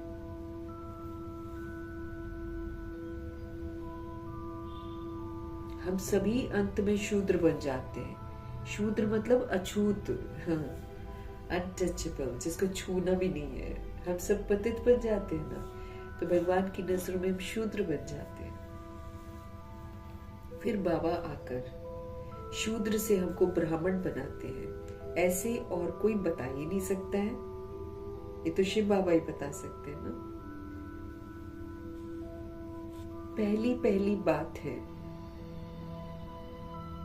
बाप का परिचय देना है। नहीं देते होंगे ना, इसलिए बाबा बोलते हैं, क्योंकि फिर नहीं तो फिर अपनी संस्था का ही बोलते रहते हैं। तो कई लोग सोचते हैं यही बोल रहे हैं। जितने भी धर्म स्थापक इस दुनिया में आए हैं, सबने प्रभु का परिचय दिया है अपनी अपनी समझ के अनुसार, जिसमें गुरु नानक जी ने तो स्पष्ट करा हुआ है कि निराकार है वो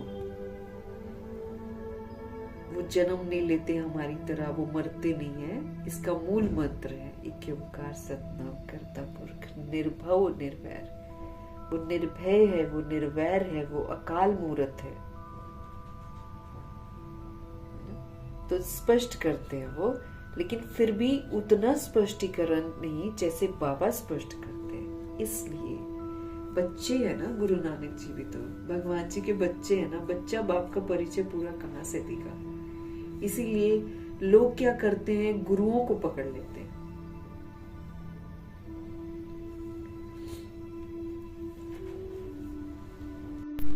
लेकिन बाबा कहते हैं ये परिचय देना बहुत जरूरी है, क्योंकि अंत में तो एक बाप को ही याद करना पड़ेगा, नहीं तो बॉडी से तो हम मुक्त ही नहीं होंगे।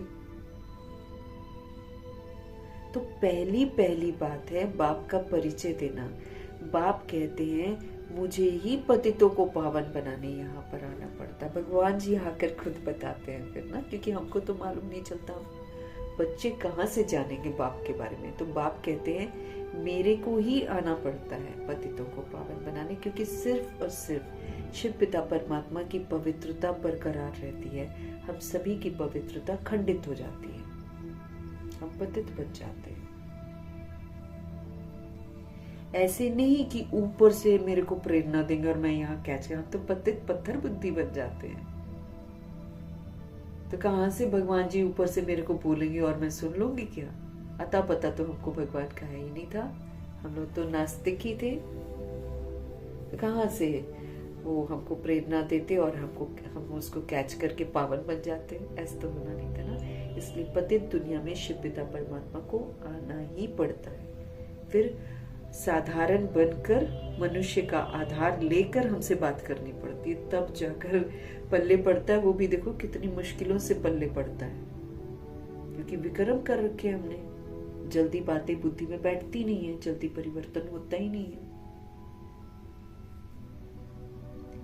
ऐसे नहीं कि भगवान ऊपर से प्रेरणा देते हैं, इनका ही नाम है भागीरथ। किनका? ब्रह्मा जी का भाग्यशाली रथ है, भगवान यूज करते हैं। फिर नेक्स्ट गुलजार दादी और भी जबरदस्त वो तो शिव बाबा को भी और ब्रह्मा जी को भी समाती है। ब्रह्मा जी तो शिव जी को समाते हैं ना। फिर ये दोनों शक्तियां, क्योंकि वो तो अव्यक्त फरिश्ता बन जाते हैं ब्रह्मा जी, तो दोनों शक्तियों को वो समाती हैं। तो कितना अद्भुत आत्मा है वो भी। लेकिन फिर भी देखो कितनी तकलीफों से वो आत्मा गुजरी है। कैंसर से भी निकली है बाहर, पथरियों से भी बाहर निकली हैं, और भी शारीरिक प्रॉब्लम्स कितने उनको हुए हैं। देखो उनको देखो तो हमारा तो कुछ भी प्रॉब्लम नहीं है कभी भी जिंदगी में आया, और कितने कितने वर्ष उन्होंने झेला है। प्रकाश मणि दादी 2000 से पहले ही बीमार होना शुरू हो गई थी। 2007 में जाकर उन्होंने शरीर छोड़ा है, 25 अगस्त को। उसमें भी एक भी दिन सेवा मिस नहीं करी, एक भी दिन पढ़ाई मिस नहीं करी। ये आत्माएं तो हॉस्पिटल में एडमिट होते हुए भी मनसा सेवा करती रहती है, मुरलियां पढ़ती रहती हैं। ऐसी हैं, तो इनसे सीखना चाहिए ना हमको। हम बोल देते हैं हम 6 महीने से बीमार हैं, हम 1 साल से बीमार। इनकी लाइफ को जाकर पहले हिस्ट्री पढ़ो इनकी। हम तो कितनी गलतियां करते हैं। हम तो विकार में भी गए। ये प्रकाश मणि दादी विकार में गई है, गुलजार दादी विकार में गई है क्या? तब भी उन्होंने अपने शरीरों के हिसाब किताब मुस्कुराते हुए चुप किए। कभी शिकवा नहीं, कभी हाय तो कभी की ही नहीं है। न जाने कितने दर्द वाली चीजें भी हुई हो, हाय नहीं करी है। तो उन्होंने बाबा का कहना माना, बाबा ने उनको दर्द अनुभव होने नहीं दिया। थोड़ा सा दर्द होता था। उनके एक्सप्रेशंस को देख लो ना, कभी कभी दर्द, जैसे प्रकाश मणि दादी का कभी कभी देखो दर्द होता है। बाबा कहते हैं हाँ थोड़ा तो होगा बच्ची, लेकिन फिर भी जब वो बाबा के साथ रहते तो कितना जो मेजर बीमारी है, उस मेजर बीमारी का जो कष्ट है वो तो भगवान जी हर लेते हैं, वो नहीं देते। मम्मा तो मुस्कुराती थी, उल्टा उनकी देखभाल करने वाली पेशेंट लगती थी। तो डॉक्टर आता था तो दूसरे को मरीज समझता था, मम्मा को तो मरीज ही नहीं समझता था। तो हम सब वो अपनी बीमारियों को लेकर भगवान की पढ़ाई छोड़ देंगे, योग नहीं लगाएंगे। अरे भाई जबरदस्ती लगाना है, जबरदस्ती लगाना है। क्लासेस सुन सकते हैं, उससे भी बुद्धि का योग बाबा की तरफ ही जाएगा। दादियों की क्लासेस सुनो, बहुत उमंग उत्साह आता है, क्योंकि इनके जो भी क्लासेस होते हैं उसमें बाबा का ही जिक्र होता है। तो भागीरथ, भाग्यशाली रथ है ब्रह्मा जी, तो जरूर इनमें ही प्रवेश करेंगे ना। ये है भी बहुत जन्मों के अंत का जन्म, ये 83 जन्म पूरे कर चुके होते हैं, भक्ति पूरी कर चुके होते हैं, वैराग इनको आ गया होता है, तब बाबा इनको यूज करते हैं।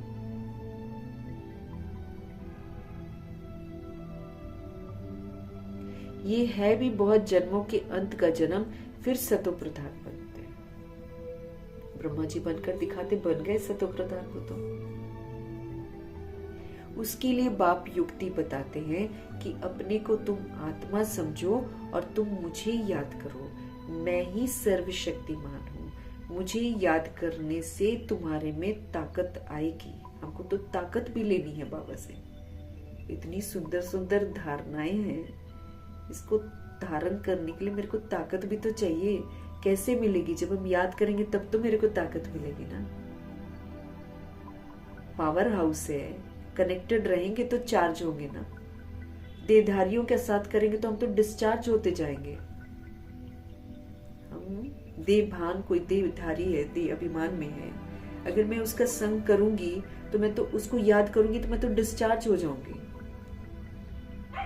बाबा के साथ कनेक्टेड रहेंगे तो चार्ज होते जाएंगे, खुशियां हमारी बढ़ती ही चली जाएंगी।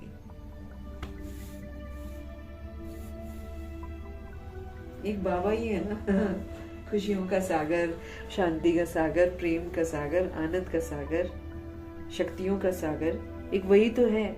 तो जैसा संग वैसा रंग। अगर हम उनका संग करेंगे तभी तो उनका रंग लगेगा, मेरे को ऑटोमेटिक लगेगा।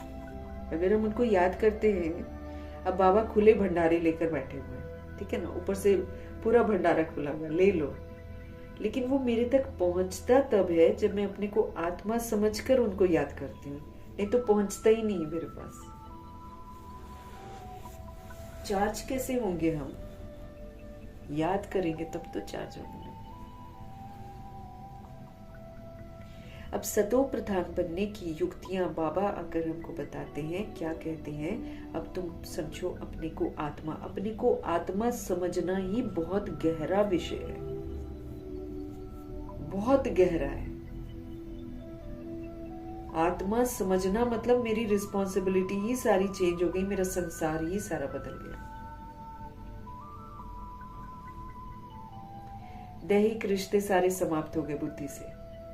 आत्मा परमात्मा का बच्चा हूं, मेरा तो संसार ही बदल गया, मेरे कर्तव्य बदल गए, मेरी सोच बदल गई, मेरा सब कुछ ही बदल गया। आत्मा समझना कितनी बड़ी जिम्मेवारी है। खाली बोलने से कि मैं आत्मा हूं थोड़ी कुछ होगा। मैं आत्मा हूं तो आत्मा की जो विशेषताएं हैं वो मेरे अंदर होनी चाहिए, तब जाकर मना हम प्रूव करेंगे कि हाँ मैं आत्मा परमात्मा का बच्चा हूं। बहुत बड़ा और बहुत गहरा ये विषय है, मैं आत्मा हूं। अपने को आत्मा समझ फिर मेरे को याद कर। मैं ही सर्वशक्तिवान हूं, मुझे याद करने से तुम्हारे में ताकत आएगी, तुम फिर विश्व के मालिक बन जाओगे। इतनी ताकत आ जाएगी। बाहुबल थोड़ी जीतेगा। आज दुनिया में आतंकवाद है, बाहुबल यूज कर रहे हैं, सारे के सारे हार जाएंगे, सारे के सारे मर आ जाएंगे। जीतेगा कौन? योग बल वाले। योग बल वाले ब्रह्मा जी विश्व महाराजन बनेंगे। जो हिंसा नहीं करते हैं वो सृष्टि रूपी ड्रामा में राजा बनते हैं। जो हिंसा करते वो तो सारे मर आ जाएंगे। सोच रहे हैं हम विश्व गुरु बनेंगे, हम ये बनेंगे, हम वो बनेंगे, कहाँ बनेंगे? सारा देह अभिमान मर जाएगा। मुझे याद करने से तुम्हारे में ताकत आएगी। उस ताकत से तुम विश्व के मालिक बनोगे, क्योंकि बाबा से जो ताकत मिलती है वो हिंसात्मक नहीं होती है, वो बड़ी अहिंसक ताकत होती है। उससे बाबा हमको सतुगनी सतयुगी पाठ बजाने की समझ देते हैं। हिंसा तो खत्म करवा देते हैं बाबा।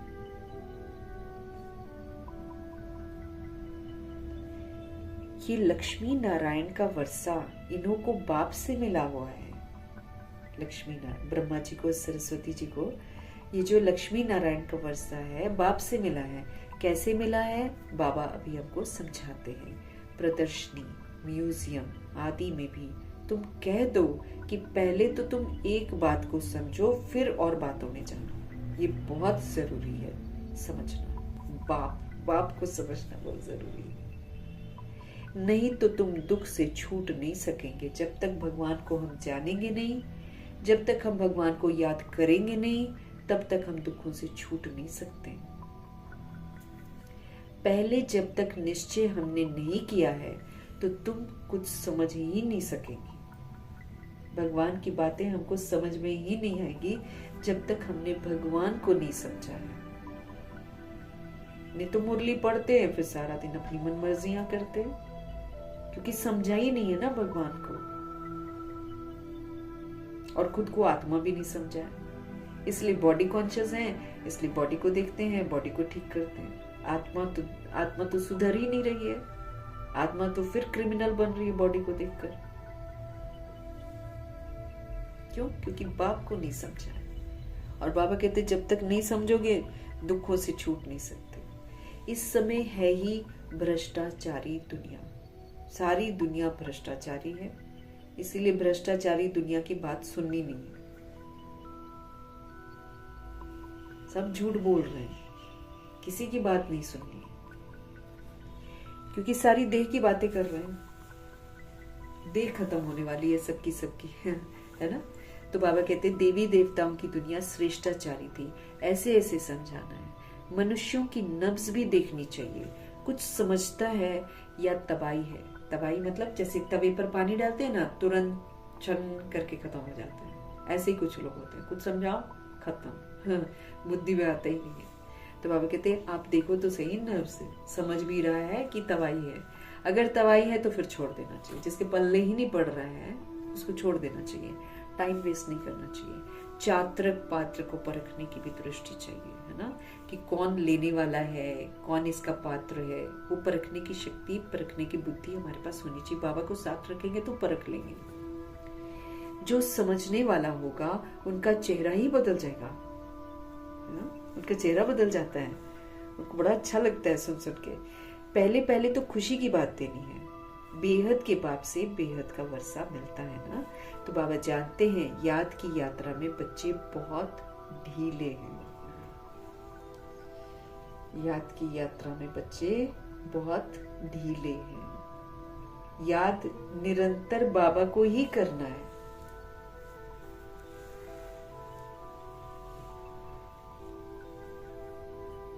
बाप को याद करने की मेहनत है, क्योंकि अपने को आत्मा समझकर उनको याद करना है, इसलिए मेहनत है।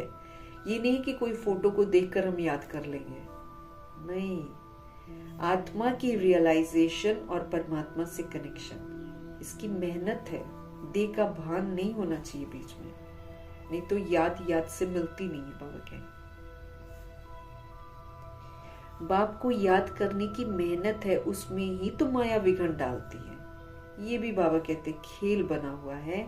बाप बैठकर समझाते हैं कैसे ये खेल बना बनाया है, कैसे हम लोग बनाते हैं, वो फिर हमारा रिकॉर्ड हो जाता है और फिर से हम वही उसी के वशीभूत होकर पाठ बजाते हैं और फिर हम बनाते भी होते हैं। अब जैसे पिछला यादगार दिखाते हैं बाबा, लेकिन फिर हम यादगार बना भी रहे हैं, ऐसे होता है। तो बाबा आकर हमको समझाते हैं कैसे ये खेल बना बनाया है। दुनिया के मनुष्य तो रिंचक भी नहीं जानते। बाप की याद में रहने से तुम किसको समझाने में भी एक रस रहेंगे। ये नहीं कि फिर कभी कैसा समझा दिया तो कभी कैसा समझा दिया। याद में रहेंगे तो गलतियां नहीं करेंगे। इसलिए बाबा हमको कहते हैं याद में रहकर सोचो, याद में रहकर बोलो, याद में रहकर कर्म करो, याद में रहकर खाओ पियो, याद में रहकर कहीं बाहर जाओ, याद में रहकर सेवा करो। सब कुछ याद में करो तो हम हर चीज राइटियस करें, हर चीज एकदम राइटियस करें। नहीं तो कुछ ना कुछ तो कमी निकालते रहेंगे। बाबा कहते हैं तुम जास्ती कुछ भी तकलीफ न लो, स्थापना तो जरूर होनी ही है। भावी को कोई भी टाल नहीं सकता। ये नहीं कि वो नहीं सुन रहा है, वो नहीं सुन रहा है तो स्थापना नहीं होगी। स्थापना तो होनी ही होनी है। जिसने उसमें जाना है उसने अपने आप को तैयार कर ही लेना है। भावी तो कोई भी टाल नहीं सकता है। उल्लास में रहना चाहिए हमको, उमंग उत्साह में रहना चाहिए। बाप से हम बेहद का वर्षा ले रहे हैं। बाप कहते हैं माँ में कम याद करो, अब तुम सिर्फ मुझको याद करो। बहुत प्रेम से बैठकर समझाना है। बाप को याद करते प्रेम में आंसू आ जाने चाहिए। और तो सभी संबंध है सारे के सारे कलयुगी। ये है रूहानी बाप का संबंध। सारे तो जिस्मानी संबंध है, वो कलयुगी है, इसलिए वहां तो दुख की प्राप्ति होती है। लेकिन रूहानी बाप का संबंध एक ही है। यहाँ पर संबंध है, वहां पर बंधन है। ये तुम्हारे आंसू भी विजय माला के दाने बनते हैं। जो प्रभु प्रेम में आंसू बहाता है तो वो प्रभु का कहना भी तो मानता है ना, इसलिए वो क्या बन जाता है, विजय माला का दाना बन जाता है। बहुत थोड़े हैं जो ऐसा प्रेम से बाप को याद करते हैं, बहुत थोड़े हैं। कोशिश कर जितना हो सके अपना टाइम निकाल, अपने भविष्य को ऊंचा बनाना चाहिए। हमको क्या करना चाहिए, कोशिश करके जितना हो सके अपना वक्त निकालकर अपने भविष्य को ऊंचा बनाना चाहिए। ये दुनिया में नहीं खोए रहना है, ये तो खत्म होने वाली है। इसी के पीछे दौड़ते मरते रह गए तो हो गया काम, है ना। ये तो जितना भी दौड़ मर लेंगे सारा व्यर्थ जाना है। इसलिए बाबा आपको बोल रहे हैं कि ये इसका ध्यान रखो, इस सच्ची कमाई का ध्यान रखो। बाबा कहते कोशिश कर जितना हो सके अपना टाइम निकालकर अपने भविष्य को ऊंचा बनाना चाहिए। प्रदर्शनी में इतने ढेर बच्चे नहीं होने चाहिए, न इतने चित्रों की दरकार है। नंबरवार चित्र है गीता का भगवान को, उसकी बाजू में लक्ष्मी नारायण का, सीढ़ी का, बस ऐसा बाबा चाहते हैं। बाकी इतने चित्र कोई काम के नहीं है। तुम बच्चों को जितना हो सके याद की यात्रा को बढ़ाना है। मूल फिक्रात रखनी है कि पतित से पावन कैसे बने।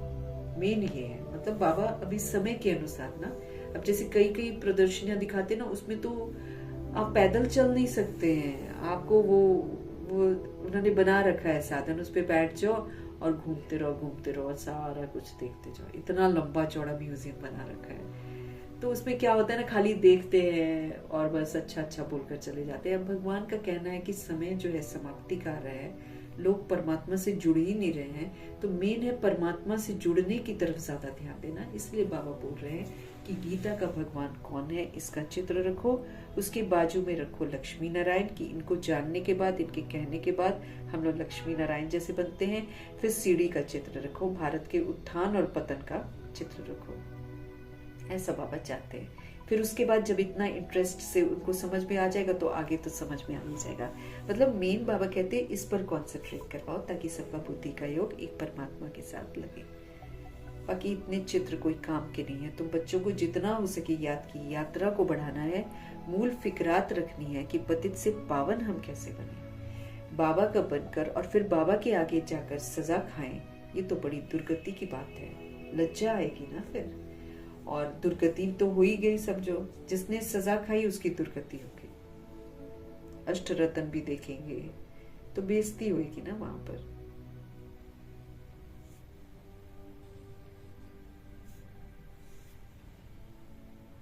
अभी याद की यात्रा पर नहीं रहेंगे तो फिर बाप के आगे सजा खाने समय बहुत लज्जा आएगी। सजा न खानी पड़े, ये सबसे जास्ती हमको फुरना रखना है।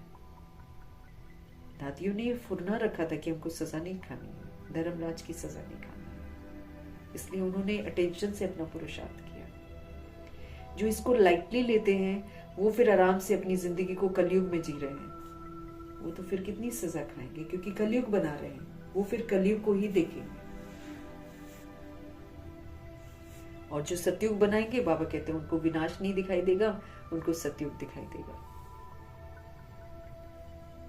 तो बाबा कह रहे हैं अभी याद की यात्रा पर नहीं रहेंगे तो फिर बाप के आगे क्या करेंगे, सजा खाएंगे। सजा खाने समय बहुत बहुत लज्जा आएगी। सजा न खानी पड़े, इस सबसे जास्ती फुरना रखना है। तुम रूप भी हो तो तुम वसंत भी हो, मतलब तुम सारा कुछ समझकर उसका स्वरूप भी बनते हो, और फिर तुम बसंत भी हो, फिर तुम सेवा भी करते हो। बाबा भी कहते हैं मैं रूप भी हूँ, मैं वसंत भी हूँ, छोटी सी बिंदी हूँ, फिर ज्ञान का तो मैं सागर हूँ, है ना। तुम्हारी आत्मा में सारा ज्ञान भरते हैं। 84 जन्मों का सारा राज तुम्हारी बुद्धि में है। तुम ज्ञान का स्वरूप बनकर ज्ञान की वर्षा करते हो। हमको कैसे, देखो कैसे ज्ञान की वर्षा करनी है, सुनाना नहीं है।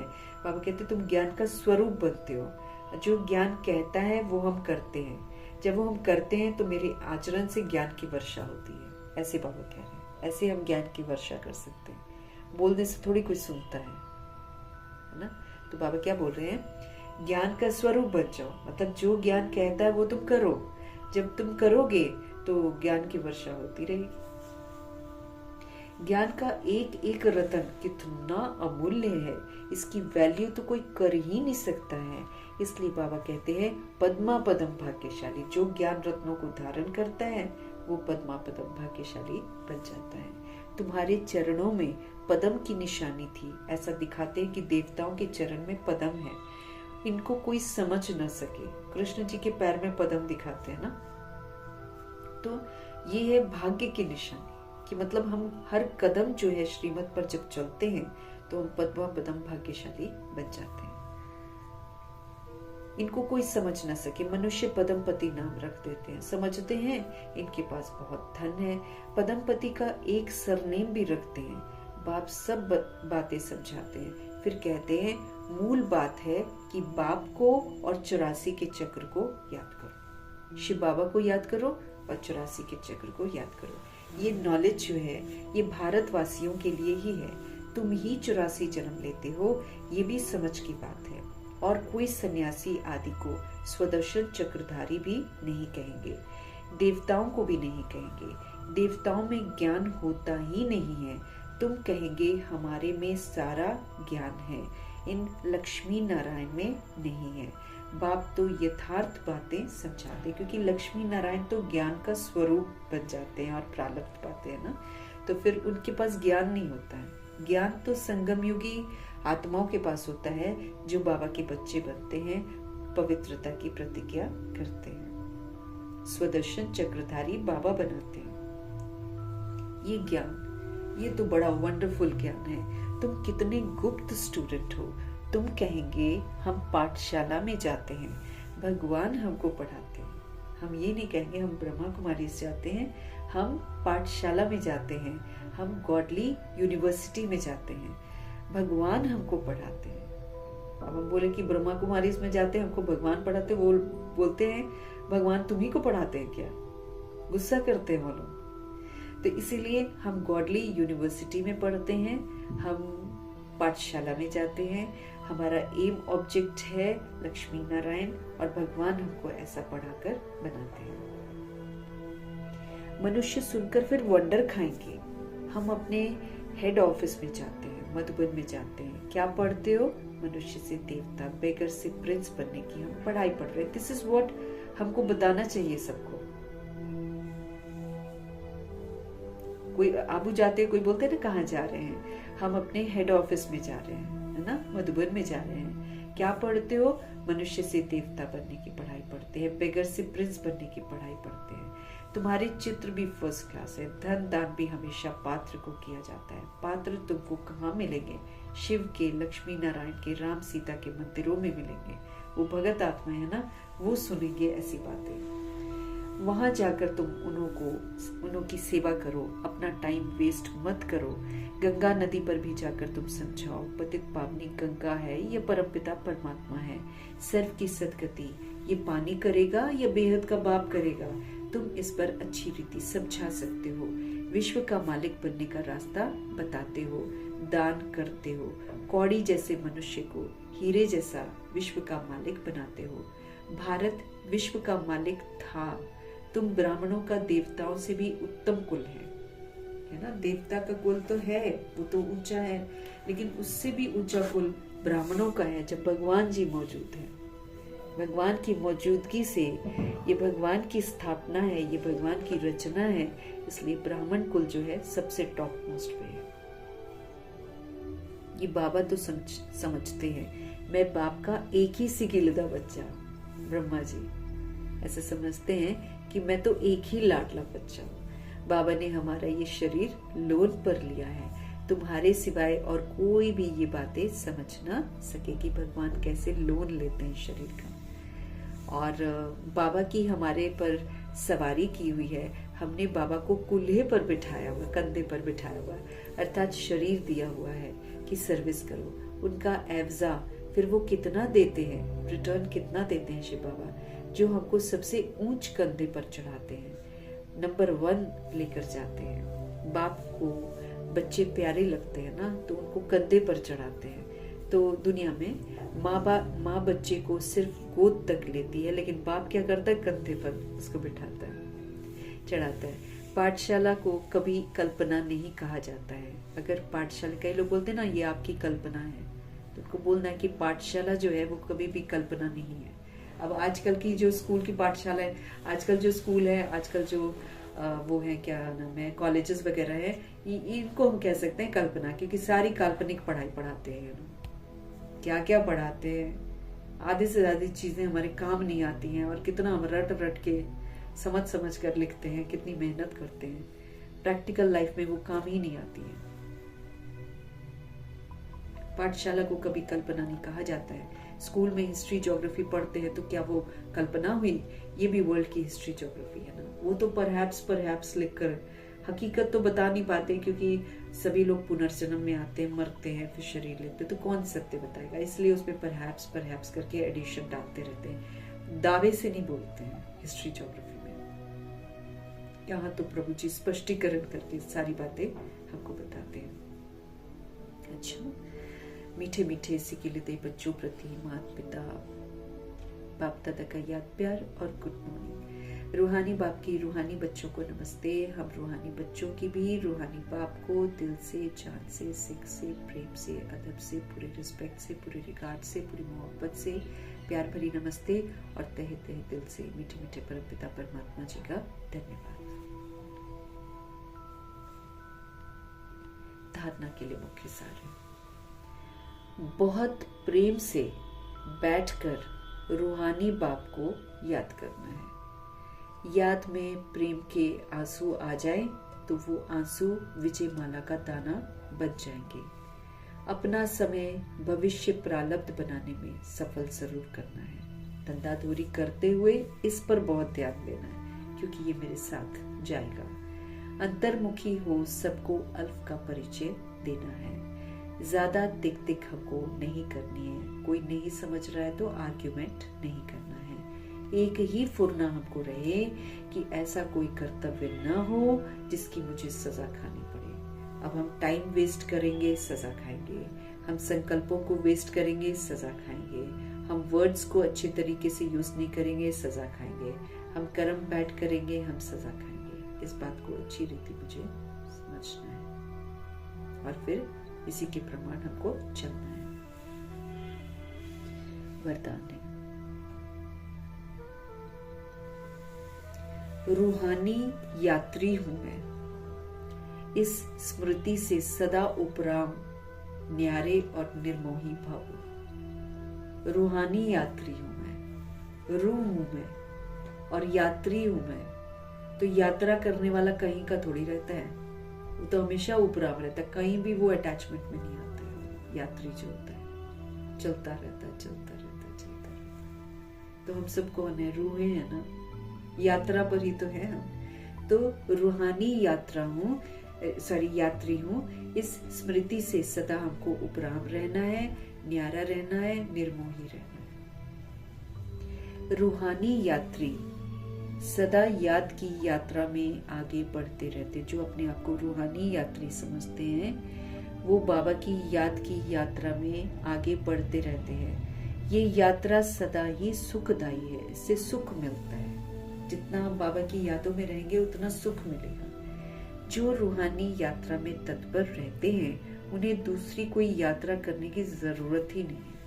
अगर हम ये रूहानी यात्रा पर तत्पर हैं, इस पर हम हमेशा रहते हैं, तो दूसरी कोई यात्रा करने की हमको जरूरत ही नहीं है। इस यात्रा में सब यात्राएं समाई हुई हैं। हमको इधर उधर जाकर कहीं पर तीर्थ यात्रा जो करते हैं वो सब नहीं करना है हमको, है ना। कहीं जाने की जरूरत ही नहीं है, कहीं भटकने की जरूरत ही नहीं है। इसी यात्रा में ही सारी यात्राएं समाई हुई हैं। मन व तन से भटकना बंद हो जाता है तो सदा यही स्मृति रहे कि हम रूहानी यात्री हैं। यात्री का किसी से भी कोई अटैचमेंट ही नहीं होता है। वो तो आएगा, संदेश देगा, चलता जाएगा, उसका कहीं भी अटैचमेंट नहीं होता, क्योंकि वो कहीं भी रुकता नहीं है। तो जो यात्री होते हैं, रूहानी यात्री है ना, तो यात्री का किसी में भी मोह नहीं होता है। उन्हें सहज ही उपराम, न्यारे व निर्मोही बनने का वरदान मिल जाता है। उनको सहज ही, आसानी से ही उपराम, न्यारे व निर्मोही बनने का वरदान मिल जाता है। जो यात्रा पर रहता है भगवान जी से, उनको उपराम, न्यारे और निर्मोही रहने का वरदान मिल जाता है। श्रीमत पर चलते जाओ, एक कदम उठाओ, 1000 कदम बाबा उठाते हैं मदद देने की। तो इसलिए हम अगर उनका कहना मानकर रूहानी यात्रा पर रहते हैं और अपने आप को रूहानी यात्री समझते हैं, तो फिर बाबा की तरफ से हमको उपराम, इस दुनिया से बिल्कुल डिटैच, न्यारे और निर्मोही बनने का जो वरदान है वो हमको बाबा से मिल जाता है। स्लोगन है सदा वाह बाबा, वाह तकदीर और वाह मीठा परिवार, यही गीत गाते रहो। सदा वाह बाबा, वाह तकदीर और वाह मेरा मीठा परिवार, यही गीत गाते रहो, है ना। परिवार जो ब्राह्मण परिवार है, दादी और दादियाँ और ब्रह्मा जी, सरस्वती जी, कितना सुंदर परिवार है। तो इस परिवार का सदस्य बन जाना है।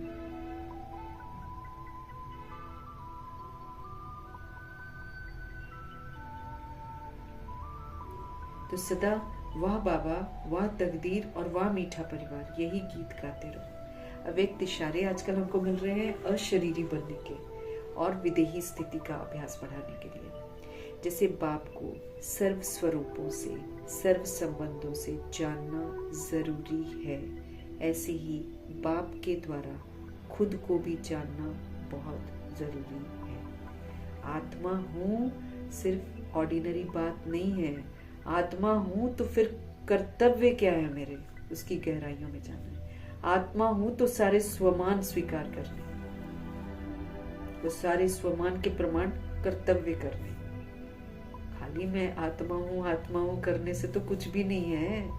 अगर मैं आत्मा हूं और मैंने इस बात को समझ लिया है, तो आत्मा बनकर ही पाठ बजाना है। ये देखा जाएगा हमारा कि आत्मा बनकर पाठ बजाते हैं, ये देखा जाएगा।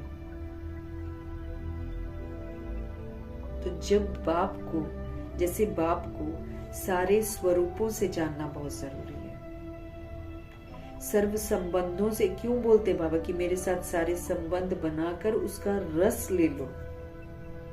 नहीं लेंगे तो दुनिया का रस, दुनिया के रिश्तों का रस मेरे को डुबा देगा। तो इसीलिए जैसे बाप को सर्व स्वरूपों से व सर्व संबंधों से जानना बहुत जरूरी है, ऐसे ही बाप के द्वारा जो स्वयं का परिचय मिला है ना, अनादि आदि दर्शन कराया प्रभु ने, 5 स्वरूपों का दर्शन कराया, तो इसको जानना बहुत जरूरी है। जानना मतलब फिर मानना, और मानना मतलब फिर उसी प्रमाण चलना। मैं जो हूं, मैं जैसा हूं, ऐसे मानकर चलेंगे तो फिर ये बॉडी जो है, इसी में रहते हुए हम विदेही समझेंगे, अनुभव करेंगे हम कि मैं देह से अलग विदेही आत्मा, ऊपर से आई हूँ, विदेही हूँ मैं। व्यक्त में, बॉडी में रहते हुए अव्यक्त अनुभव करेंगे कि बॉडी से परे चलते फिरते फरिश्ता अनुभव करेंगे। और कर्म करते हैं जब, तो फिर कर्मातीत स्थिति बन जाएगी।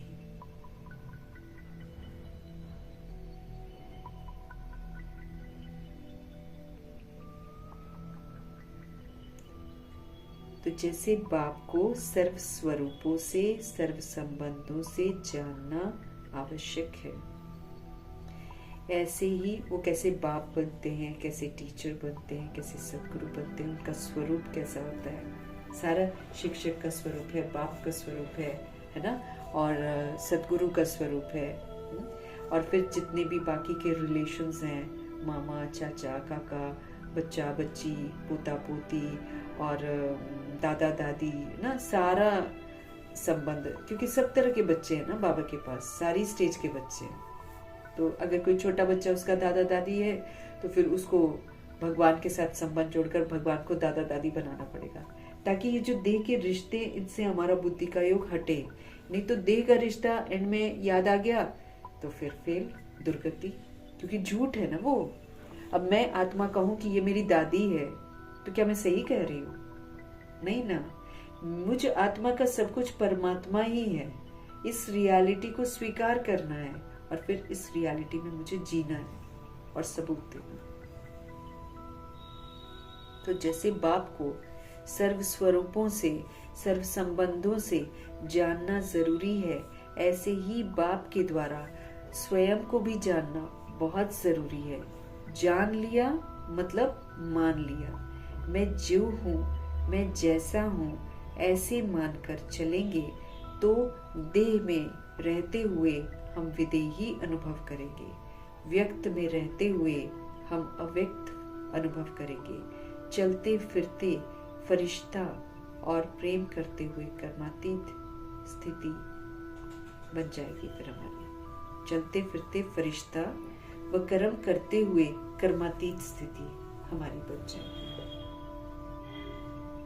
विधि पूर्वक चलकर होमवर्क करने हैं। कल बाबा ने बोला ना, जो जिसने होमवर्क नहीं किया है, अब तुम अपनी स्मृति बार बार दिलाओ। मैं बाप की श्रीमत पर चलने वाली विशेष आत्मा हूँ, मैं पूर्वज आत्मा हूँ, मैं पूज्य आत्मा हूँ। इसको बार बार रिवाइज करके, ये जितने हमको होमवर्क मिल रहे हैं मुरलियों में, अब ये तो होमवर्क ही तो है, अशरीरी और विदेही स्थिति का अभ्यास पढ़ाओ, होमवर्क ही तो है। धारणा में जो पॉइंट्स देते बाबा, होमवर्क ही तो देते हैं। स्लोगन हमारा होमवर्क ही तो है।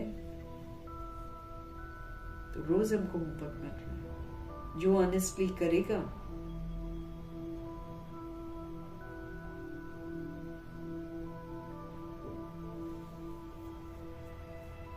तो मीठे परमात्मा जी का मीठी समझाने के लिए, हम आत्माओं को पढ़ाने के लिए, क्योंकि उनकी बदौलत ही हम पढ़ रहे हैं। जिस दिन उन्होंने लगा दिया स्टॉप, हम चाह कर भी नहीं पढ़ पाएंगे।